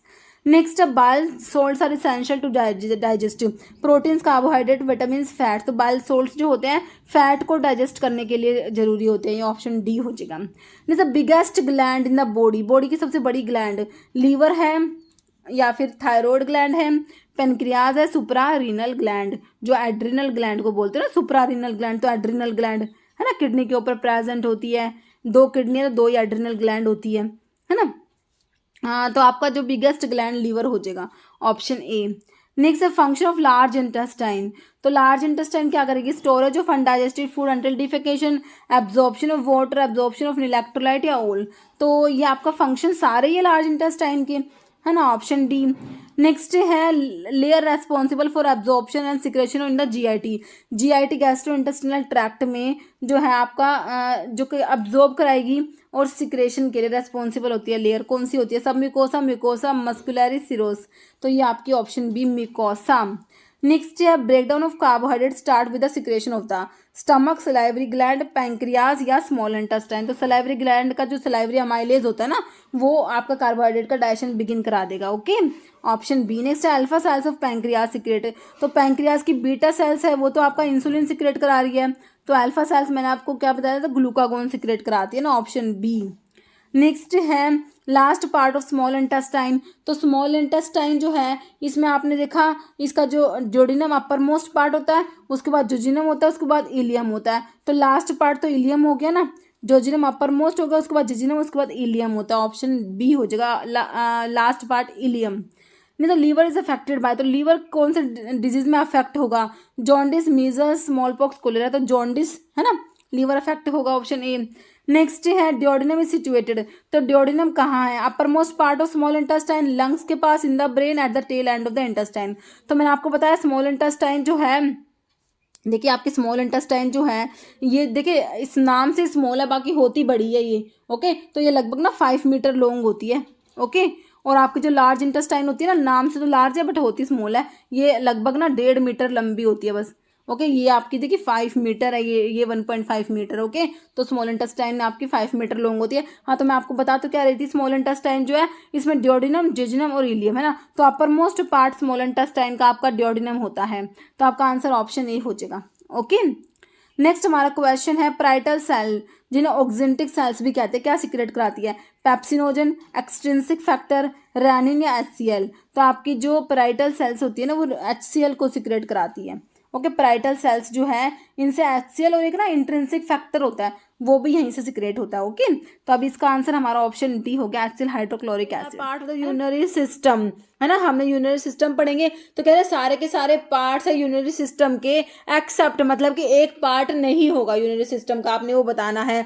Kidney, देखिए किडनी तो यूरिनरी सिस्टम में आएगी। यूरिटर, देखिए आपका जो यूरिनरी सिस्टम होता है, देखिए इसमें आपकी जो है देखिए 2 तो आपकी क्या होती है, किडनी होती है ना। तो किडनी में यूरिन का फॉर्मेशन, यूरिन जो है यहाँ से ये यूरिटर होते हैं, यूरिटर से यूरिन आता है, यहाँ पर यूरिनरी ब्लैडर होता है, तो ये यूरिथ्रा होता, यूरिनरी ब्लैडर होता है, फिर यूरिथ्रा से जो है यूरिन बाहर जाता है, ठीक है। तो ये यूरिटर है, ये हमारे यूरिटर होते हैं, ये यूरिनरी ब्लैडर हो गया, ये यूरिथ्रा हो गया, ये किडनी हो गई, है ना। तो आपका देखिए इसमें किडनी आती है, यूरिटर, यूरिथ्रा आती है, बट हार्ट तो यूरिनरी सिस्टम का पार्ट नहीं है। हमने सर्कुलेटरी सिस्टम में हार्ट पढ़ा आई थिंक, है ना। तो हमारा ऑप्शन डी हो गया, एक्सेप्ट हम लोगों से पूछा हुआ था। जैसे functional unit of kidney are, देखिए किडनी की फंक्शनल यूनिट क्या होती है? देखिए किडनी की फंक्शनल यूनिट क्या होती है हमारी, देखिए एल्वियोली जो आपने लंग्स में देखा था, लंग्स में जो फंक्शनल यूनिट लंग्स की एल्वियोली थी, जहाँ पर main gases exchange take place in the alveoli, आप लोगों ने पढ़ा था ना। मेन जो गैसेस का एक्सचेंज होता है लंग्स में वो एल्वियोली में होता है। Bronchus, nephron, pelvic. तो आपका नेफ्रॉन जो है, नेफ्रॉन क्या है? फंक्शनल यूनिट होती है किडनी की, क्या होती है? नेफ्रॉन होती है, ओके। और किडनी में जो होते हैं हमारे एक किडनी में 1 मिलियन नेफ्रॉन होते हैं ना, एक किडनी में 1 मिलियन, तो टोटल आपके 2 मिलियन हो गए, क्योंकि आपके पास तो 2, क्योंकि हमारे जो किडनी कितनी होती है, 2 होती है ना। तो एक किडनी में 1 मिलियन, तो 2 किडनी में 2 मिलियन नेफ्रॉन हो गए, है ना। तो फंक्शनल यूनिट की हमारी किडनी की क्या है? नेफ्रॉन होती है। फंक्शनल यूनिट किडनी की क्या होती है? देखिए ये देखिए क्वेश्चन ईजी है देखिए, लेकिन बहुत से एग्जाम में आया है। Functional unit of the kidney is nephron, okay. और किडनी जो है आपकी बीन शेप होती है, किडनी की शेप कैसी होती है? बीन शेप होती है किडनी, है ना। नेक्स्ट हमारा क्वेश्चन है where are kidney situated, kidney की पोजीशन पूछे कहाँ पर सिचुएटेड होती है? Between the 7th and 10th ribs के बीच में, between last thoracic and 3rd lumbar vertebra, 8th and 9th ribs, या between 1st and 2nd thoracic vertebra. देखिए किडनी जो है आपकी थोरेसिक के T12 से L3 तक इसकी पोजीशन होती है। किडनी की पोजीशन जो है ये एक्सटेंड होती है from the level of T12 to आपका लंबर का 3, है ना। तो देखिए पहले आपकी सर्वाइकल होती है, उसके बाद थोरेसिक होती है ना, थोरेसिक 12 होती है, तो लास्ट थोरेसिक, बिल्कुल सही है, थोरेसिक के लास्ट से एंड 3rd लंबर वर्टिब्रा तक इसकी सिचुएटेड होती है, पोजीशन होती है आपकी किडनी की, है ना। तो आपका देखिए ऑप्शन जो है बी राइट हो जाएगा, ओके। ठीक है, तो kidney extend from T12 to L3। जैसे renin is hormone secreted by, देखिए रैनिन जो है हमारा एक हार्मोन है, ये सिक्रेट होता है कहाँ से? लीवर से, पैनक्रियाज से, किडनी से, ओवरी से। देखिए रैनिन जो होता है आपका किडनी से सिक्रेट होता है। किडनी में जेजी सेल्स होती है, जक्स्टा ग्लोमेरुलर, इनको जेजी सेल्स भी कहा जाता है। जेजी सेल्स होती है किडनी की, वहां से रैनिन रिलीज होता है। तो हमने देखिए आपका जो रास सिस्टम आप लोगों को याद हो तो मैंने आपको रास सिस्टम में पढ़ाया था, रैनिन एंजियोटेंसिन जो आपका सिस्टम होता है उसमें आपका जब बीपी कम होता है तो हमारी किडनी सेंस कर लेती है, बीपी कम होता है तो क्या होती है? किडनी में आपकी जेजी सेल से रैनिन रिलीज होता है ना। तो आपका जो रैनिन रिलीज होता है तो रैनिन फर्दर क्या कराता है? आपका जब बीपी लो होता है तो रैनिन रिलीज होता है, रैनिन फिर क्या करता है? हमारे एंजियोटेंसिनोजन से एंजियोटेंसिन 1 बनाता है, एंजियोटेंसिन 1 से एंजियोटेंसिन 2 बनता है, जो वैसे कॉन्स्ट्रिक्शन कराता है ना। सोल्ट एंड वाटर का रिटेंशन कराएगा, मतलब कि ब्लड का वॉल्यूम बढ़ाएगा, हमारा बीपी बढ़ा देता है। ओके, ये हम रास में सिस्टम जो मैंने आपको पढ़ाया था, रेनिन एंजियोटेंसिन सिस्टम में मैंने आपको बहुत अच्छे से ये चीज़ें एक्सप्लेन कर दिया है ना। तो आपका जो है रेनिन जो है ये सिक्रेट कहाँ से होता है, तो ये किडनी से आपका रेनिन हार्मोन आता है। वो किडनी में भी जेजी सेल्स जो होती है ना, हमारी जक्स्टा ग्लोमेरुलर सेल्स होती है किडनी की, वहाँ से रेनिन रिलीज होता है।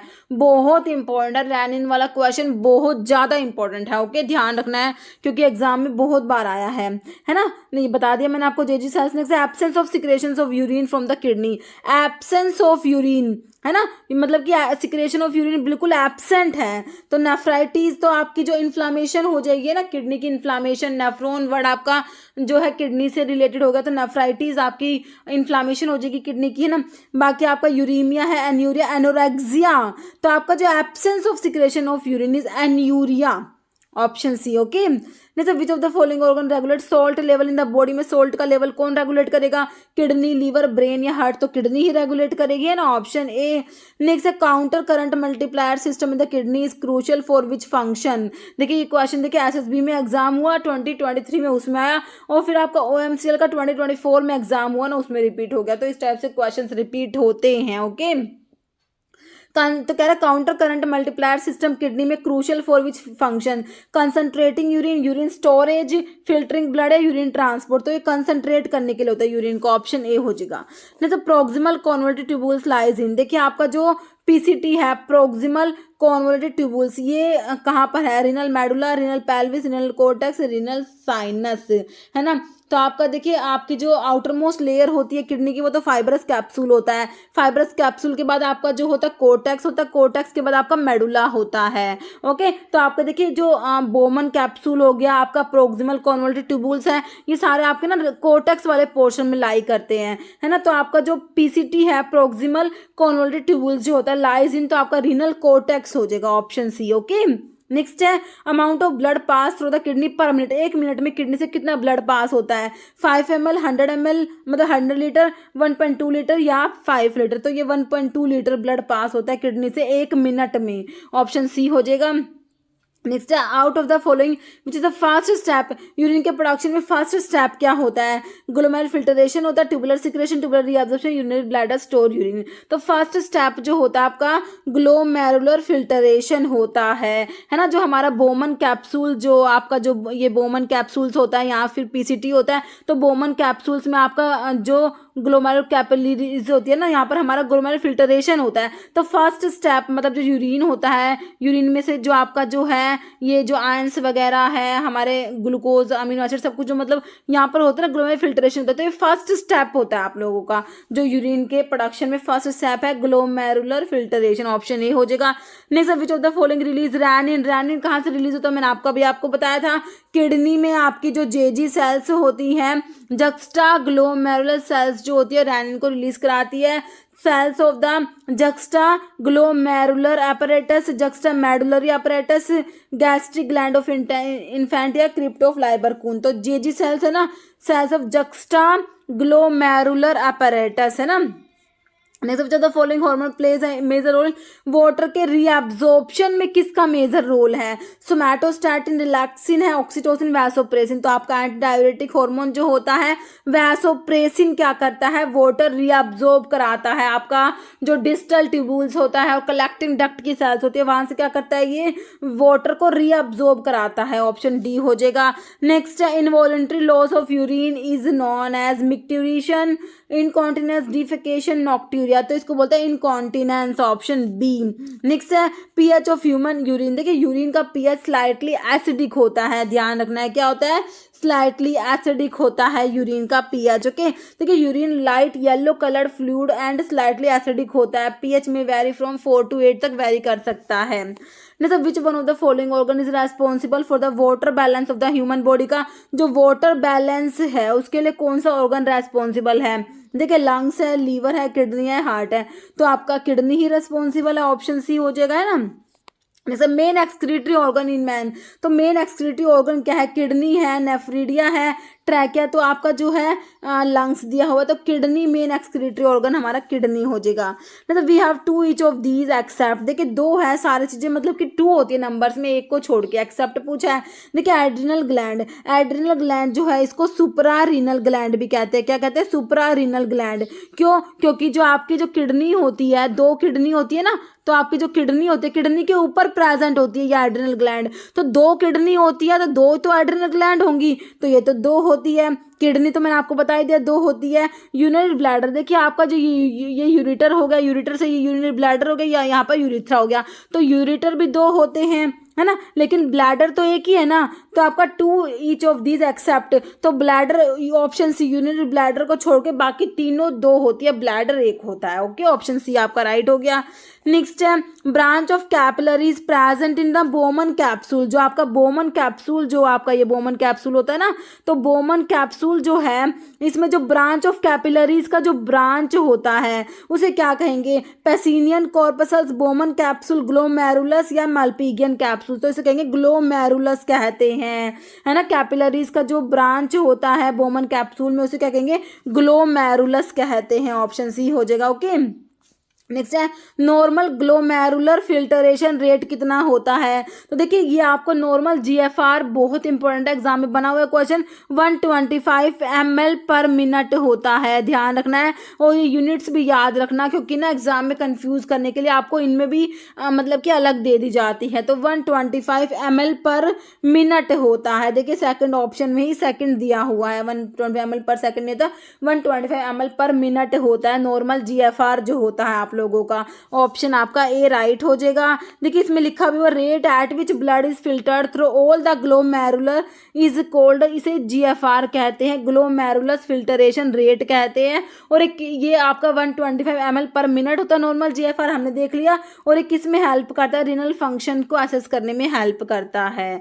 Okay, next glycosuria is a term use for, तो ग्लाइकोज यूरिया नाम से ही टर्म का आंसर निकाले। ग्लाइकोज मतलब कि glucose in the urine, glucose in the urine is known as glycosuria. देखिए आपका जो डायबिटीज मेलिटस होता है उसमें क्या होता है, इंसुलिन तो कम हो गया, हमारा इंसुलिन तो कम है, तो आपका इंसुलिन की कमी से क्या हो गया, ग्लूकोज ज़्यादा हो गया, है ना। तो अब ग्लूकोज जो है यूरिन में भी जाएगा, जब ज़्यादा ग्लूकोज ज़्यादा है ना, तो ग्लाइकोज यूरिया हो जाता है। तो ग्लाइकोज यूरिया अगर आपसे कहें तो कौन सी डिजीज में आपको देखने को मिलेगा, तो डायबिटीज मेलिटस में, है ना। तो आपका देखिए इसमें तो आपसे सिंपल पूछा है, glycosuria is a term used for, तो आपका जो है glucose in the urine is known as glycosuria. Option A हो जाएगा, loss of glucose in the urine. Okay, देखिए हमारा क्वेश्चन है which gland is often refer to as the master gland of the endocrine system, तो master endocrine gland आप लोगों से पूछा हुआ है।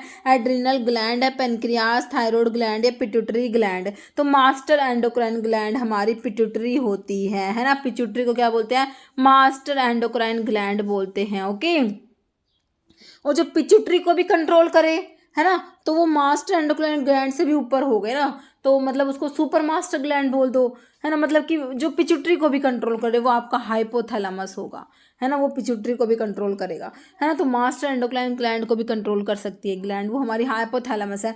तो देखिए इसका आंसर हमारा हो जाएगा पिट्यूटरी ग्लैंड, जो ऑप्शन आपको 4 में दिया हुआ है।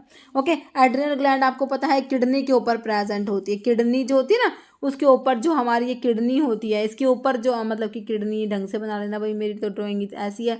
किडनी के ऊपर जो हमारी होती है ये आपकी होती है एड्रिनल ग्लैंड, इसको ना सुप्रा रीनल ग्लैंड भी बोलते हैं, सुप्रा रीनल ग्लैंड भी बोलते हैं। 2 किडनी होती है ना, तो 2 ही आपकी एड्रिनल ग्लैंड होती है।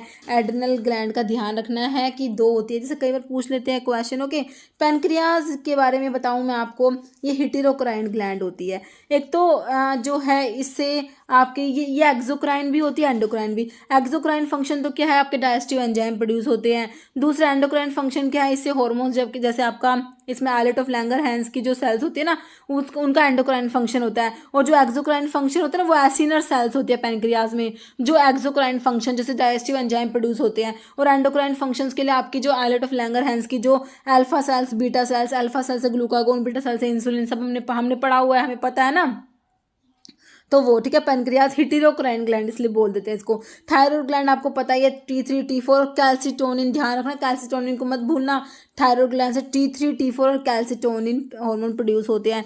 पिट्यूटरी तो हमारी है ही मास्टर एंडोक्राइन ग्लैंड है, तो इसकी तो एंटीरियर लोब, मिडिल लोब और पोस्टीरियर लोब के बारे में हमने पढ़ा हुआ है, अभी आगे भी पढ़ लेंगे, है ना। पोस्टीरियर लोब से आपका ऑक्सीटोसिन एंड वैसोप्रेसिन जो होता है बहुत इंपॉर्टेंट हार्मोन है, बहुत बार एग्जाम में पूछे हुए। ओके, नेक्स्ट क्वेश्चन देखिए, which hormone is responsible for stimulating, देखिए यूटेराइन कॉन्ट्रैक्शन, मतलब कि यूटेराइन को कॉन्ट्रैक्ट कराता है, स्टिमुलेट कराता है यूटेराइन कॉन्ट्रैक्शन को ड्यूरिंग चाइल्ड बर्थ, जो चाइल्ड बर्थ के दौरान जो यूटेरस को कॉन्ट्रैक्ट कराना होता है ताकि जो चाइल्ड बच्चा जो है वो बाहर आ सके, है ना, यूटेरस से। तो यूटेरस को कॉन्ट्रैक्ट कराता है चाइल्ड बर्थ के दौरान, एंड मिल्क इजेक्ट कराता है ब्रेस्ट फीडिंग के दौरान, मिल्क इजेक्ट कराता है। देखिए मिल्क को सिक्रेट नहीं करा रहा, ये मिल्क को इजेक्ट करा रहा है। देखिए दो अलग अलग टर्म है मिल्क के, देखिए एक तो है ना, एक हार्मोन है जो मिल्क को सिक्रेट कराता है ना, और एक हार्मोन है जो मिल्क का इजेक्शन कराता है। तो सिक्रेशन तो आपका प्रोलैक्टिन कराता है, पोस्टीरियर जो आपका एंटीरियर पिट्यूटरी वाला हार्मोन है, एंटीरियर पिट्यूटरी वाला। इजेक्शन कराता है हमारा पोस्टीरियर पिट्यूटरी वाला ऑक्सीटोसिन। समझ आया, ध्यान से इस क्वेश्चन को सोल्व करना है। तो हार्मोन रेस्पॉन्सिबल स्टिमुलेट कराएगा uterine contraction during child birth and milk ejection during breast feeding, this is oxytocin. Okay, तो आपका आंसर क्या हो जाएगा, ऑप्शन 1 हो जाएगा ऑक्सीटोसिन। नेक्स्ट क्वेश्चन है, what hormone regulate bodies circadian rhythm and sleep wake cycle. Sleep wake cycle होती है ना, जैसे कि हम ना जिस टाइम पे भी सोते हैं 8 बजे 10 बजे, जितने भी टाइम पे आप लोग सोते हो, जैसे मान लीजिए 10 बजे सोते हो, है ना, तो जैसे 10 बजेंगे ना उस टाइम आपको ऐसे हो जाएगा कि मतलब कि नींद सी आने लग जाएगी, मतलब ऑटोमेटिकली ना अपनी बॉडी में ना एक क्लॉक फिट होती है। और जैसे जितने बजे भी आप उठते हो ना, जैसे कि डेली आपने अलार्म लगाया, जैसे कि 4 बजे का अलार्म है डेली का अपना, है ना, तो देखिए एक दिन 4 बजे अलार्म बजे, दूसरे दिन 4 बजे, तो 2-3 मतलब कि 5-6 दिनों बाद क्या होगा, अलार्म बजने से पहले ही आँख खुल जाएगी। कभी भी देखना, ऐसा बहुत से बच्चों के साथ होता भी है ऐसा। देखिए आपका अलार्म आपने सेट कर दिया 4 बजे का, और आपकी ना अलार्म से थोड़ी देर पहले ही आँख खुल जाएगी, है ना, 4 बजने में 5 मिनट है उस टाइम पे आँख खुल गई, मतलब ऐसा होता है क्योंकि हमारी ये देखिए ये ऐसे ही नहीं है, ये हमारी बॉडी में हार्मोन है मेलाटोनिन हार्मोन की वजह से होता है ये। स्लीप वेक साइकिल को जो है हमारा कंट्रोल करता है, क्योंकि आप डेली जिस टाइम पे भी सोएंगे और डेली जिस टाइम पे भी उठते हैं ना, ऑटोमेटिकली जो है आपको आपकी बॉडी में अलार्म फिट हो जाता है, फिर आपको ना अलार्म लगाने की भी जरूरत नहीं रहती। जिस टाइम पे आप उठते हो उसी टाइम पे ऑटोमेटिकली आपकी आँख खुल जाएगी। एक बार तो आँख आपकी खुल ही जाएगी, चाहे आप दोबारा सो जाओ, वो अलग बात है। Okay, what hormone regulate body circadian rhythm and sleep wake cycle, melatonin, जो कहाँ से आपका प्रोड्यूस होता है, पीनियल ग्लैंड होती है। कौन सी, पीनियल ग्लैंड, ध्यान रखना है, बहुत इंपॉर्टेंट है मेलाटोनिन। ओके, तो आपका आंसर क्या हो जाएगा, ऑप्शन 1 हो जाएगा मेलाटोनिन। नेक्स्ट है, which gland possesses both endocrine and exocrine function. मैंने अभी आपको बताया पेनक्रियाज के बारे में। पेनक्रियाज जो है हमारा एक्सोक्राइन भी होता है क्योंकि डाइजेस्टिव एंजाइम प्रोड्यूस करता है, इसमें एसिनर सेल्स होती है जो एक्सोक्राइन फंक्शंस करती है। एंडोक्राइन होता है क्योंकि इसमें आइलेट ऑफ लैंगरहैंस की सेल्स होती है, वहाँ से अल्फा सेल से ग्लूकागोन, बीटा सेल से इंसुलिन, डेल्टा सेल से सोमैटोस्टैटिन रिलीज होता है ना। तो दोनों फंक्शन है exocrine as well as endocrine. तो ये पेनक्रियाज है, इसको हिटेरोक्राइन ग्लैंड भी बोलते हैं, हिटेरोक्राइन। ओके, तो थायराइड दिया है, पेनक्रियाज आपका ऑप्शन 2 हो जाएगा। पैराथायराइड ग्लैंड से पैराथॉर्मोन्स रिलीज होते हैं जो कैल्शियम के लेवल को रेगुलेट करते हैं, मतलब कि पैराथॉर्मोन्स कैल्शियम के लेवल को इंक्रीज कराते हैं। एड्रिनल ग्लैंड का मैंने आपको बता दिया, थायराइड में T3 T4 कैल्सिटोनिन। नेक्स्ट है, preferred urine sample to be collected for the diagnosis of pregnancy. Pregnancy की डायग्नोसिस के लिए देखिए, जो एक तो हार्मोन का नाम पूछते हैं, किसको डिटेक्ट किया जाता है, जो आपका प्रेगनेंसी में जो प्रेगनेंसी किट जो होता है उसमें चेक करते हैं ना, तो उसमें HCG human chorionic gonadotropin hormone होता है। ओके, और इसमें कह रहे पूछा क्या आपसे, preferred urine sample to be collected for diagnosis of pregnancy. तो प्रेफर्ड यूरिन सैंपल जो होता है वो फर्स्ट मॉर्निंग स्पेसिमन जो होता है, इसमें ना इसकी कंसंट्रेशन ज़्यादा होती है HCG ह्यूमन कोरियोनिक गोनाडोट्रोपिन की, इसलिए जो फर्स्ट मॉर्निंग स्पेसिमन जो होता है वो जो प्रेफर्ड यूरिन सैंपल होता है डायग्नोसिस ऑफ प्रेगनेंसी की डायग्नोसिस के लिए। ओके, तो आपका देखिए ऑप्शन जो है 1 हो जाएगा। ओके, और अगर पूछे किसको डिटेक्ट करते हैं तो HCG, ह्यूमन कोरियन गोनाडोट्रोपिन। देखिए बहुत इंपॉर्टेंट है ये HCG, बहुत बार एग्जाम में पूछा हुआ क्वेश्चन है। Okay, function of insulin, insulin का फंक्शन। तो इंसुलिन कहाँ से रिलीज होता है पहले तो पता होना चाहिए, पैनक्रियाज से। पैनक्रियाज में आइलेट ऑफ लैंगरहैंस की जो बीटा सेल्स होती है ना वो इंसुलिन रिलीज कराती है। ध्यान में, बीटा सेल्स। देखिए इंसुलिन बहुत बहुत बहुत इंपॉर्टेंट है। इंसुलिन की जितनी बातें हैं सारी एग्जाम में पूछी हुई है, इंसुलिन बहुत ज़्यादा इंपॉर्टेंट है। पैनक्रियाज में आइलेट ऑफ लैंगरहैंस की बीटा सेल से इंसुलिन रिलीज होता है। 51 अमीनो एसिड्स होते हैं इंसुलिन में, चेन ए और चेन बी। चेन ए में 21, चेन बी में 30, सारा मैंने आपको बताया हुआ है। इंसुलिन का फंक्शन क्या है? इंसुलिन क्या करता है? ग्लूकोज के लेवल को कम कराता है। इंसुलिन क्या करेगा?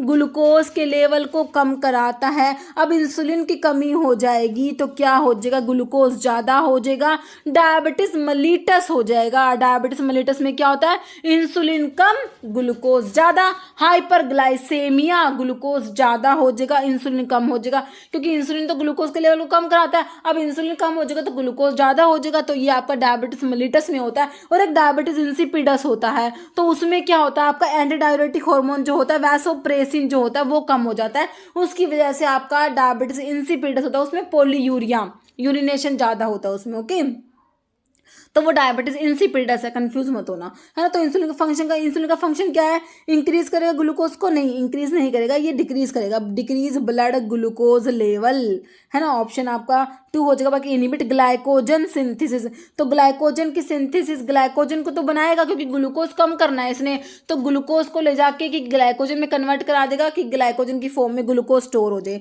स्टिमुलेट ग्लूकोनियोजेनेसिस का मतलब हो गया कि नॉन कार्बोहाइड्रेट से ग्लूकोज बनेगा, तो ये तो कम कर रहा है, ग्लूकोज को बनाएगा तो नहीं, स्टिमुलेट तो नहीं करेगा, इसको तो इनहिबिट कर सकता है बल्कि स्टिमुलेट नहीं करेगा, है ना। तो ऑप्शन 2 आपका राइट हो गया। नेक्स्ट है in mammary gland milk secretion occur due to. देखिए मिल्क का सिक्रेशन होता है कौन से हार्मोन की वजह से होता है? देखिए मिल्क इजेक्टिंग हार्मोन अलग है, मिल्क इजेक्शन के लिए अलग हार्मोन है, और मिल्क सिक्रेशन के लिए अलग हार्मोन है। सिक्रेशन के लिए प्रोलैक्टिन याद कर लेना, और इजेक्शन के लिए ऑक्सीटोसिन याद कर लेना। ओके, ध्यान रखना है, कंफ्यूज मत होना। मिल्क इजेक्टिंग हार्मोन है ऑक्सीटोसिन, और मिल्क को सिक्रेशन कराएगा मेमोरी ग्लैंड से आपका प्रोलैक्टिन हार्मोन, जो आपका एंटीरियर पिट्यूटरी से आता है। एंटीरियर पिट्यूटरी के हार्मोन मैंने आपको बताया हुआ है कौन कौन से। प्रोलैक्टिन है, FSH होता है, LH होता है, और आपका ACTH होता है, TSH होता है ना। एक और रह रहा है, कौन सा रह रहा है बताइए? ग्रोथ हार्मोन रह रहा है, एंटीरियर पिट्यूटरी का हार्मोन है। बाकी पोस्टीरियर में आपका जो है ऑक्सीटोसिन और वैसोप्रेसिन आते हैं ना। तो आपका जो है इसमें मिल्क सिक्रेशन के लिए आपका आंसर हो गया prolactin, option C। Okay, next है मेलाटोनिन सिक्रेटेड बाय, अभी मैंने आपको बताया स्लीप वेक साइकिल को कंट्रोल करता है, हमारी बॉडी का सर्केडियन रिदम जो है, तो ये आपका जो है मेलाटोनिन, है ना। तो ये पीनियल ग्लैंड से सिक्रेट होता है, ऑप्शन 2 पीनियल ग्लैंड हो जाएगा। ये देखिए एड्रिनल कोर्टेक्स, देखिए एड्रिनल ग्लैंड जो आपकी किडनी के ऊपर प्रेजेंट होती है ना। सुपरा रीनल ग्लैंड आप जिसे बोलते हो, एड्रिनल ग्लैंड, इसका ना एक तो मेडुला वाला पार्ट होता है, एक कोर्टेक्स वाला पार्ट होता है। मेडुला से एड्रिनलिन और नोर एड्रिनलिन रिलीज होते हैं, और कोर्टेक्स से मिनरलोकोर्टिकोइड, ग्लूकोकोर्टिकोइड और सेक्स स्टीरॉइड सिक्रेट होते हैं। ओके, मिनरलोकोर्टिकोइड में आपका एल्डोस्टेरोन आता है। ओके, तो एड्रिनल कोर्टेक्स है, इसके बारे में मैंने आपको बताया कि इससे ये hormone mineralocorticoid, glucocorticoid, sex steroid secrete होंगे। ओके, तो पीनियल ग्लैंड हमारा ऑप्शन 2 हो गया। Next diabetes insipidus occur due to, diabetes insipidus अभी तो बताया था, डायबिटीज मेलिटस बताया जिसमें इंसुलिन कम हो गया था, है ना। और डायबिटीज इंसिपिडस में क्या बताया था आपसे कि एंटी डायरेटिक हार्मोन वैसोप्रेसिन कम हो जाता है, जिसकी वजह से पोलीयूरिया होगा, है ना। तो deficiency of insulin is diabetes mellitus, deficiency of glucagon, deficiency of anti diuretic hormone, answer हो जाएगा ऑप्शन 3। ओके, और एंटी डायरेटिक हार्मोन जो होता है कहाँ से रिलीज होता है? आपका जो एंटी डायरेटिक हार्मोन वैसोप्रेसिन जो है आपका पोस्टीरियर पिट्यूटरी से रिलीज होता है। Okay, next which of the following organ is a target of prolactin, prolactin का टारगेट क्या है? मेमोरी ग्लैंड से मिल्क को सिक्रेट कराता है ना, तो क्या हो जाएगा? Option A mammary gland. Okay, next है slight increase in basal body temperature, जो बेसल बॉडी टेम्परेचर इंक्रीज होता है at the time of ovulation is due to, ovulation के टाइम पे जो बेसल बॉडी टेम्परेचर ज़्यादा होता है वो क्यों होता है, तो कौन कराता है, FSH कराएगा, फॉलिकुलर स्टिमुलेटिंग हार्मोन, ईस्ट्रोजन कराएगा, प्रोजेस्टेरोन कराएगा या लुटिनाइजिंग हार्मोन कराएगा। तो बेसल बॉडी टेम्परेचर जो इंक्रीज होता है at the time of ovulation it is due to progesterone, तो ऑप्शन सी हो जाएगा आपका, प्रोजेस्टेरोन की वजह से होता है। जैसे thermoregulatory centre in the brain is located in, तो टेम्परेचर रेगुलेटिंग सेंटर होता है हमारे ब्रेन का, वो कहाँ पर है, सेरिबेलम, मेडुला ओब्लोंगेटा, हाइपोथैलेमस और सेरिब्रम, तो ये होता है हाइपोथैलेमस में होता है टेम्परेचर रेगुलेटिंग सेंटर या थर्मो रेगुलेटरी सेंटर। जैसे hormone produce by pancreas, pancreas आपकी हिटेरोक्राइन ग्लैंड है, तो हार्मोन कौन कौन से प्रोड्यूस होते हैं, इंसुलिन, प्रोलैक्टिन, प्रोलैक्टिन तो आपका एंटीरियर पिट्यूटरी का हार्मोन है। बाइल जो आपका है, बाइल बनता है लीवर में, बाइल स्टोर होता है गॉल ब्लैडर में, एस्ट्रोजन आपका ओवरी से प्रोड्यूस होगा, तो आपका इंसुलिन हो जाएगा पैनक्रियाज में, आल्फा लैंगरहैंस के बीटा सेल से इंसुलिन रिलीज होता है। नेक्स्ट है which role does melatonin play, melatonin pineal gland से आपका रिलीज होता है मेलाटोनिन हार्मोन, और आपका क्या रोल प्ले करता है, स्लीप साइकिल, ऑप्शन ए हो जाएगा, मैंने आपको बता दिया इसके बारे में। नेक्स्ट है मेलाटोनिन के बारे में लिखा हुआ है hormone that the pineal gland in brain produce, melatonin fulfil many functions in the body but it is mostly known for maintaining circadian rhythm को मेंटेन करता है। Circadian rhythm is the body's internal clock होती है, it tells the body when to sleep and when to wake, body को बताती है कब सोना है कब उठना है ना, तो सर्केडियन रिदम को कंट्रोल करता है हमारा मेलाटोनिन। नेक्स्ट है testosterone is secreted by, testosterone secrete होता है कौन सी सेल्स होती है, तो आपकी जो लैडिक सेल्स होती है, लैडिक सेल्स से आपका टेस्टोस्टेरोन सिक्रेट होता है, ध्यान रखना ऑप्शन आपका बी हो जाएगा। Next which of the following hormone is produce by hypothalamic gland, hypothalamus से कौन से हार्मोन प्रोड्यूस होंगे, growth hormone, releasing hormone, follicular stimulating hormone तो आपका एंटीरियर पिट्यूटरी का हार्मोन है, एल्डोस्टेरोन जो मिनरल कोर्टिकोइड में आता है, जो आपकी एड्रिनल ग्लैंड के कोर्टेक्स वाले पार्ट से आता है, ये एल्डोस्टेरोन है ना, मिनरल कोर्टिकोइड मैंने आपको बताया, एस्ट्राडायोल, तो आपके रिलीज हार्मोन जो रिलीज इनहिबिटरी हार्मोन जो होते हैं ना वो हाइपोथैलेमस से आते हैं, तो ग्रोथ हार्मोन रिलीजिंग हार्मोन हो जाएगा ऑप्शन ए। नेक्स्ट है what is the master gland, तो मास्टर तो आपकी वही pituitary gland, master endocrine gland होती है, ऑप्शन ए।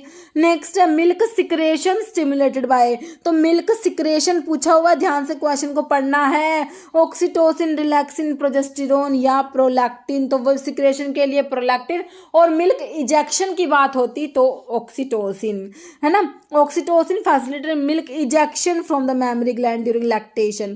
जैसे prostate gland secrete their secretion in urinary bladder, urethra, testis, seminal vesicle, तो ये यूरिथ्रा हो जाएगा ऑप्शन बी। नेक्स्ट है कॉर्पस ल्यूटियम क्या सिक्रेट करती है, estrogen, progesterone, relaxin, vasopressin, corpus luteum secrete करती है क्या, प्रोजेस्टेरोन, ऑप्शन बी हो जाएगा। Next testosterone is an example of male sex hormone, female sex hormone, एंटीथायराइड drug या फिर एंटी मलेरियल, टेस्टोस्टेरोन क्या है, male sex hormone, option A. जैसे gland which is lymphoid in nature and plays important role in immunostimulant but prominent only during childhood, बचपन में ही prominent होती है, ये कौन सी ग्लैंड है, थाइमस, थायराइड, एड्रिनल या पिट्यूटरी, तो ये आपकी थाइमस ग्लैंड होती है, लिम्फोइड होती है, नेचर में इंपॉर्टेंट रोल होता है इसका इम्यून सिस्टम में है ना, WBC प्रोड्यूस कराती है ये, ओके, लेकिन ये चाइल्डहुड में ही जो प्रोमिनेंट होती है, ओके, ऑप्शन ए हो जाएगा। जैसे आइलेट ऑफ लैंगरहैंस, तो वही आपका आइलेट ऑफ लैंगरहैंस तो आपके पैनक्रियाज में जो एंडोक्राइन सिस्टम है आपका उसके लिए है, आइलेट ऑफ लैंगरहैंस की सेल से तो आपका कौन सा दिया ऑप्शंस में, रैनिन, तो आपकी किडनी में जेजी सेल्स होती है ना, वहाँ से रैनिन प्रोड्यूस होता है ना, एंजियोटेंसिनोजन को एंजियोटेंसिन 1 में कन्वर्ट कराएगा आपका रैनिन, तो आपका इंसुलिन हो जाएगा, बीटा सेल से रिलीज होता है, ध्यान रखना है। नेक्स्ट है लेको देखो which of the following substance in body cause diabetes. देखिए इंसुलिन, हीमोग्लोबिन, हिस्टामिन, ग्लाइसिन, तो इंसुलिन हो जाएगा ऑप्शन ए। डायबिटीज मेलिटस होता है इंसुलिन की डेफिशिएंसी से।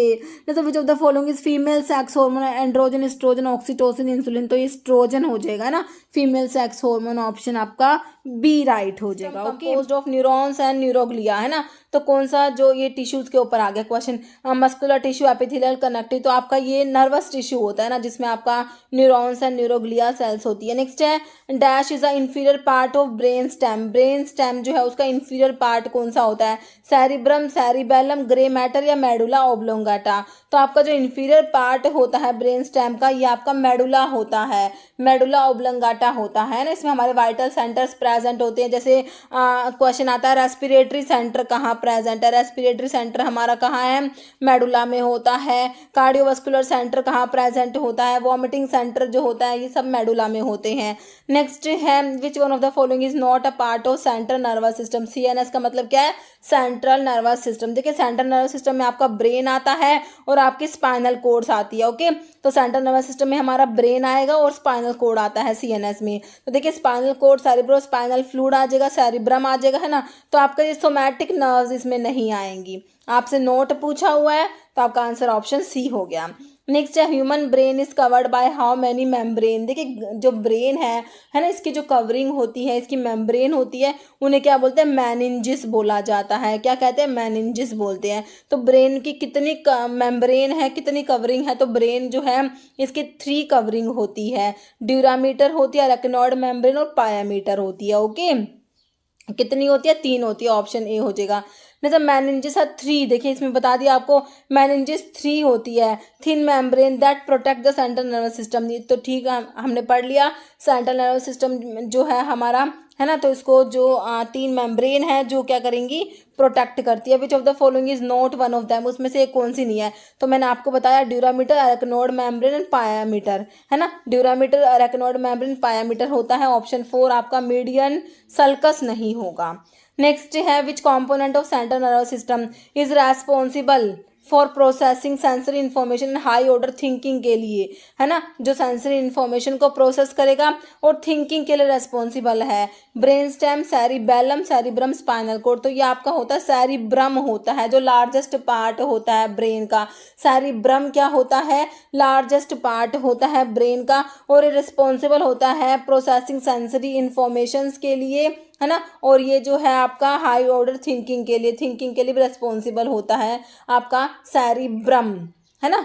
तो ये ऑप्शन 3 हो जाएगा, और ये लार्जेस्ट पार्ट होता है ब्रेन का। नेक्स्ट है central nervous system, CNS comprise which 2 major component. तो CNS जो है इसके 2 कंपोनेंट है आपका, एक तो ब्रेन होता है, दूसरा स्पाइनल कोड होता है। तो brain and spinal cord option 1 में ही दिया हुआ है आपको। नेक्स्ट है brain is covered by 3 membrane known as 3 layers, है ना।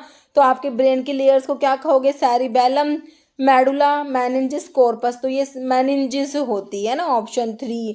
नेक्स्ट तो इसमें लिखा भी इनर मोस्ट, तो मैंने आपको बता दिया अभी 3 होती है, dura mater, arachnoid membrane and pia mater. सबसे अंदर वाली पायामीटर है, बीच वाली आपकी अरेक्नोइड होती है, सबसे बाहर वाली आउटर जो होती है ड्यूरामीटर। ओके, नेक्स्ट है involuntary action in the body are controlled by which part of brain, medulla oblongata, cerebellum, cerebrum, thalamus. तो आपका जो मेडुला होता है ना, तो इनवॉल्यूंटरी एक्शंस जो होती है बॉडी के, ये कौन कंट्रोल करेगा, जैसे आपका स्नीजिंग, कफिंग, स्वेलोइंग, ये वॉमिटिंग सेंटर सारे, आप कार्डियोवास्कुलर सेंटर मैंने आपको बताया, रेस्पिरेटरी सेंटर मैंने आपको बताया, ये सारे जो है सेंटर्स आपके मेडुला में हैं। ओके, तो आपका इनवॉल्यूंटरी एक्शंस जो है इन सबको आपका मेडुला कंट्रोल करेगा। नेक्स्ट है ठीक है, इनवॉल्यूंटरी एक्शंस जैसे आपका हार्ट बीट, है ना, क्योंकि कार्डियोवास्कुलर सेंटर वहाँ पर है, ब्रीदिंग, रेस्पिरेटरी सेंटर है वहाँ। जैसे posture and balance of the body is controlled by, देखिए क्या है, posture and balance of the body is controlled by. तो जो पोस्चर एंड बैलेंस जो होता है बॉडी का, उसे कौन कंट्रोल करता है, उसे सेरिब्रम करेगा, सेरिबेलम करेगा, मेडुला करेगा या पोन्स करेगा। Posture and balance of the body जो होता है, बॉडी का पोस्चर और बैलेंस जो है उसे कौन सा पार्ट कंट्रोल करेगा, तो सेरिब्रम। तो हमने देखा था कि भाई थिंकिंग वगैरह के लिए सेरिब्रम था जो लार्जेस्ट पार्ट था ब्रेन का, तो आपका पोस्चर एंड बैलेंस के लिए आपका सेरिबेलम सेरिबेलम जो होता है ये कंट्रोल करता है पोस्चर एंड बैलेंस को। ओके, जैसे सेरिब्रोस्पाइनल फ्लूइड सिक्रेटेड बाय, तो cerebrospinal fluid CSF, cerebrospinal fluid secrete होता है कहाँ से? Arachnoid villi, choroid plexus, pons या नन? तो आपका कोरोइड प्लेक्सस जो है ये आंसर हो जाएगा। ओके, नेक्स्ट है what is the source of arterial supply for eye ball? Eye ball की जो सप्लाई है इसमें ब्लड की सप्लाई जो होती है कौन सी आर्टरीज जो है आई बॉल में ब्लड की सप्लाई करेगी? हाइपोफाइशियल है, फेशियल है, मैक्सिलरी, ऑप्थेल्मिक? तो आपकी ऑप्थेल्मिक आर्टरी हो जाएगी ऑप्शन 4। नेक्स्ट है ear ossicles are the part of, तो ईयर ओसिकल्स जो होती है किसका पार्ट है? External ear, middle ear, bony labyrinth, membranous labyrinth. देखिए ईयर ओसिकल्स जो आपके ईयर की बोन्स होती है उन्हें ईयर ओसिकल्स कहते हैं। तो आपके जो ईयर ओसिकल्स होती है ये मिडिल ईयर में प्रेजेंट होती है, टोटल 6 होती है, एक कान में 3, 2 कान में टोटल 6 होती है। मैलियस, इनकस एंड स्टेपिस, उस पर स्टेपिस जो है हमारी स्मॉलेस्ट बोन होती है ना। तो आपका जो ईयर ओसिकल्स किसका पार्ट होती है? आपका मिडल ईयर का पार्ट होती है। ओके, नेक्स्ट है which of the following is a component of cerebellum? Cerebellum का कंपोनेंट बताना है आप लोगों ने। Caudate nucleus, फ्लोकोलोनोड्यूलर nucleus, globus pallidus या प्यूटामन? तो ऑप्शन 2 हो जाएगा आपका फ्लोक्यूलोनोड्यूलर लोब हो जाएगा। ओके, नेक्स्ट है विच पार्ट ऑफ ह्यूमन ब्रेन? तो लार्जेस्ट पार्ट मैंने अभी आपको क्या बताया था? सेरिब्रम बताया था, है ना। सेरिब्रम जो है लार्जेस्ट पार्ट होता है हमारे ब्रेन का। Next which of the following cranial nerve is called as facial nerve? देखिए क्रेनियल नर्व जो होती है जो ब्रेन से अराइज होती है, क्रेनियल नर्व जो स्पाइनल कोड से अराइज होती है वो आपकी स्पाइनल नर्व होती है। क्रेनियल नर्व जो होती है आपकी 12 पेयर क्रेनियल नर्व होती है और स्पाइनल नर्व आपकी 31 पेयर्स होती है ना। क्रेनियल नर्व्स कितनी होती है? 12 पेयर्स होती है। तो कह रहे हैं, तो ये मैंने आपको बता भी रखा है, उपटा फगवा से हम लोगों ने याद करा हुआ है ना। तो देखिए आपका पूछा क्या है? क्रेनियल नर्व लार्ज कह रहे जो फेशियल नर्व है, तो इसमें देखिए एफ वाला ये है फेशियल नर्व, है ना। तो कौन से वाली है ये? देखिए first, second, third, fourth, fifth, sixth, seventh number पे आपका फेशियल नर्व आया है। तो ऑप्शंस में देख लीजिए 7 दिया हुआ आपको, क्रेनियल नर्व 7 जो है आपकी फेशियल नर्व होती है। ओके, नेक्स्ट है which of the following type of neuron carry impulse from sense organ to brain and spinal cord? मतलब सेंस ऑर्गन से इंफॉर्मेशन लेके जा रही है CNS की तरफ। तो ये कौन से टाइप के आपके न्यूरॉन्स है? मोटोर है, साइनेप्स है, सेंसरी है या फिर इंटर न्यूरॉन्स है? तो ये हमारे सेंसरी न्यूरॉन्स होते हैं। सेंसरी न्यूरॉन्स होते हैं जो CNS के पास इंफॉर्मेशन लेके जा रहे हैं, सेंस ऑर्गन से CNS के पास लेके जा रहे हैं, वो हमारे सेंसरी न्यूरॉन्स होते हैं। ओके, तो sensory neurons carry impulse from receptor to the sense organ to the CNS, है ना। सेंस ऑर्गन से CNS के पास लेके जा रहे हैं, वो तो हमारे सेंसरी हो गए। अब CNS से जो इफेक्टर ऑर्गन के पास लेके जाएंगे वो हमारे मोटोर न्यूरॉन्स होते हैं। जैसे middle protective covering layer of brain, तो ब्रेन की हमने 3 लेयर देख ली, जो है ड्यूरामीटर, एराक्नोइड मेम्ब्रेन, पायामीटर। तो मिडिल वाली आपकी ये एराक्नोइड मेम्ब्रेन थी, है ना। सबसे जो अंदर है इनर वाली पायामीटर और जो आउटर वाली ड्यूरामीटर याद रखनी है। तो आपसे मिडिल पूछिए तो एराक्नोइड मैटर हो जाएगा ऑप्शन C। नेक्स्ट है white matter is external and grey matter is internal? किसमें होता है? सेरिब्रम, सेरिबेलम, मेडुला या बोथ B एंड C? तो आपका जो मेडुला में होता है कि वाइट मैटर तो एक्सटर्नल है और ग्रे मैटर इंटरनल है। ओके, जैसे longest cell in the human body में, longest cell nerve cell, bone, leg, muscle cell, heart muscle. तो आपके नर्व सेल्स जो होती है ना वो लॉन्गेस्ट सेल में आती हैं। जैसे spinal cord ends at vertebral level of, तो स्पाइनल कोड्स जो है ये एंड होती है कितने वर्टिब्रल लेवल पे? T11, T12, L1, L2, T12, L15 या L3, L4? तो L1, L2 हो जाएगा आपका।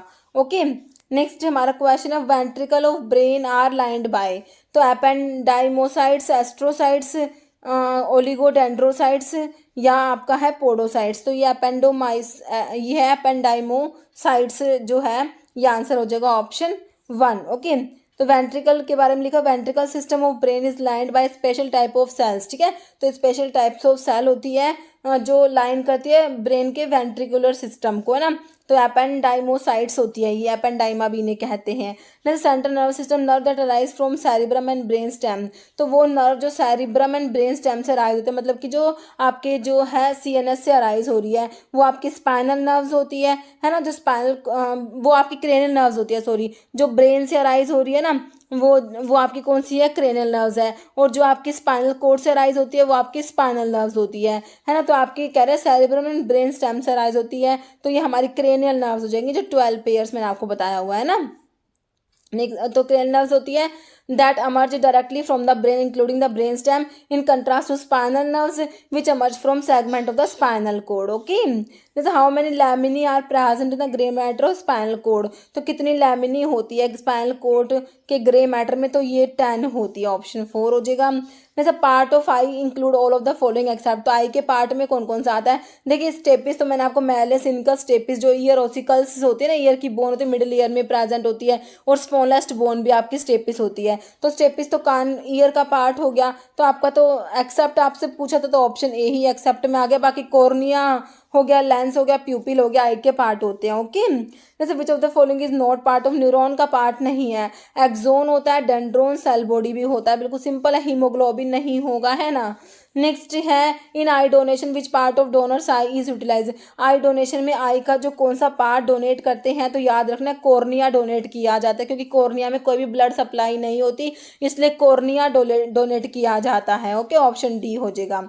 नेक्स्ट है इनर मोस्ट लेयर, जो आई है ना, आई इसकी सबसे अंदर वाली सबसे इनर लेयर जो होती है वो हमारी रेटिना होती है, जहाँ पर इमेज भी रेटिना पे ही बनती है ना, तो इनर जो लेयर है वो आपकी रेटिना है। ओके, जैसे Nissl granules occurring mast cell, bone, chondrocytes and nerve cells में आपके नीजल ग्रैन्यूल्स होते हैं। ओके, जैसे vision condition in which only close object can be seen clearly, ऐसी विजन कंडीशन जिसमें सिर्फ जो क्लोज पास की जो चीज़ें होती हैं, क्लोज ऑब्जेक्ट्स ही दिखते हैं साफ साफ। हाइपरोपिया है, मायोपिया, कैटरैक्ट या ग्लूकोमा, तो आपका ये मायोपिया में होता है ना, तो ऑप्शन आपका बी हो जाएगा, है ना। तो ये मायोपिया के बारे में लिखा हुआ है कि इसको नियर साइटेडनेस या मायोपिया, इसमें क्या होता है, people can see close object, जो पास की चीज़ें वो साफ दिखाई देती है, बट ऑब्जेक्ट जो दूर होते हैं फार्दर अवे अपीयर ब्लड, वो धुंधले दिखाई देंगे, है ना। और फार साइटेडनेस को हाइपरोपिया बोलते हैं, इसमें क्या होगा, you can see clearly distant, दूर की चीज़ें साफ देख लोगे बट पास की चीज़ें ब्लर दिखाई देंगी। ओके, तो ये देख लेना आप लोग। ओके, अभी जो है और देखिए आई के जो डिफरेंट पार्ट है उनके फंक्शंस क्या है, कॉर्निया का, स्क्लेरा का, ठीक है, वन वर्ड में इस टाइप से भी आप लोग देख लेना, ठीक है, इंपॉर्टेंट है क्योंकि कई बार एग्जाम में पूछ लेते हैं। ओके, देखिए अभी जो है एक क्वेश्चन जिसका आंसर आप लोग देने वाले हैं कमेंट बॉक्स में। आप लोगों के लिए क्या क्वेश्चन है, विच part of human brain is largest part, हमारे ब्रेन का बताना है, सेरिबेलम, थैलेमस, सेरिब्रम या मेडुला, इसका आंसर आप लोगों ने कमेंट बॉक्स में देना है। इस वीडियो में इतना ही। अगर आपको वीडियो अच्छी लगे ऐसे लाइक करना, शेयर करना, चैनल पर नहीं तो मैं आपको रिक्वेस्ट है कि चैनल को प्लीज सब्सक्राइब जरूर करना। Okay, thank you.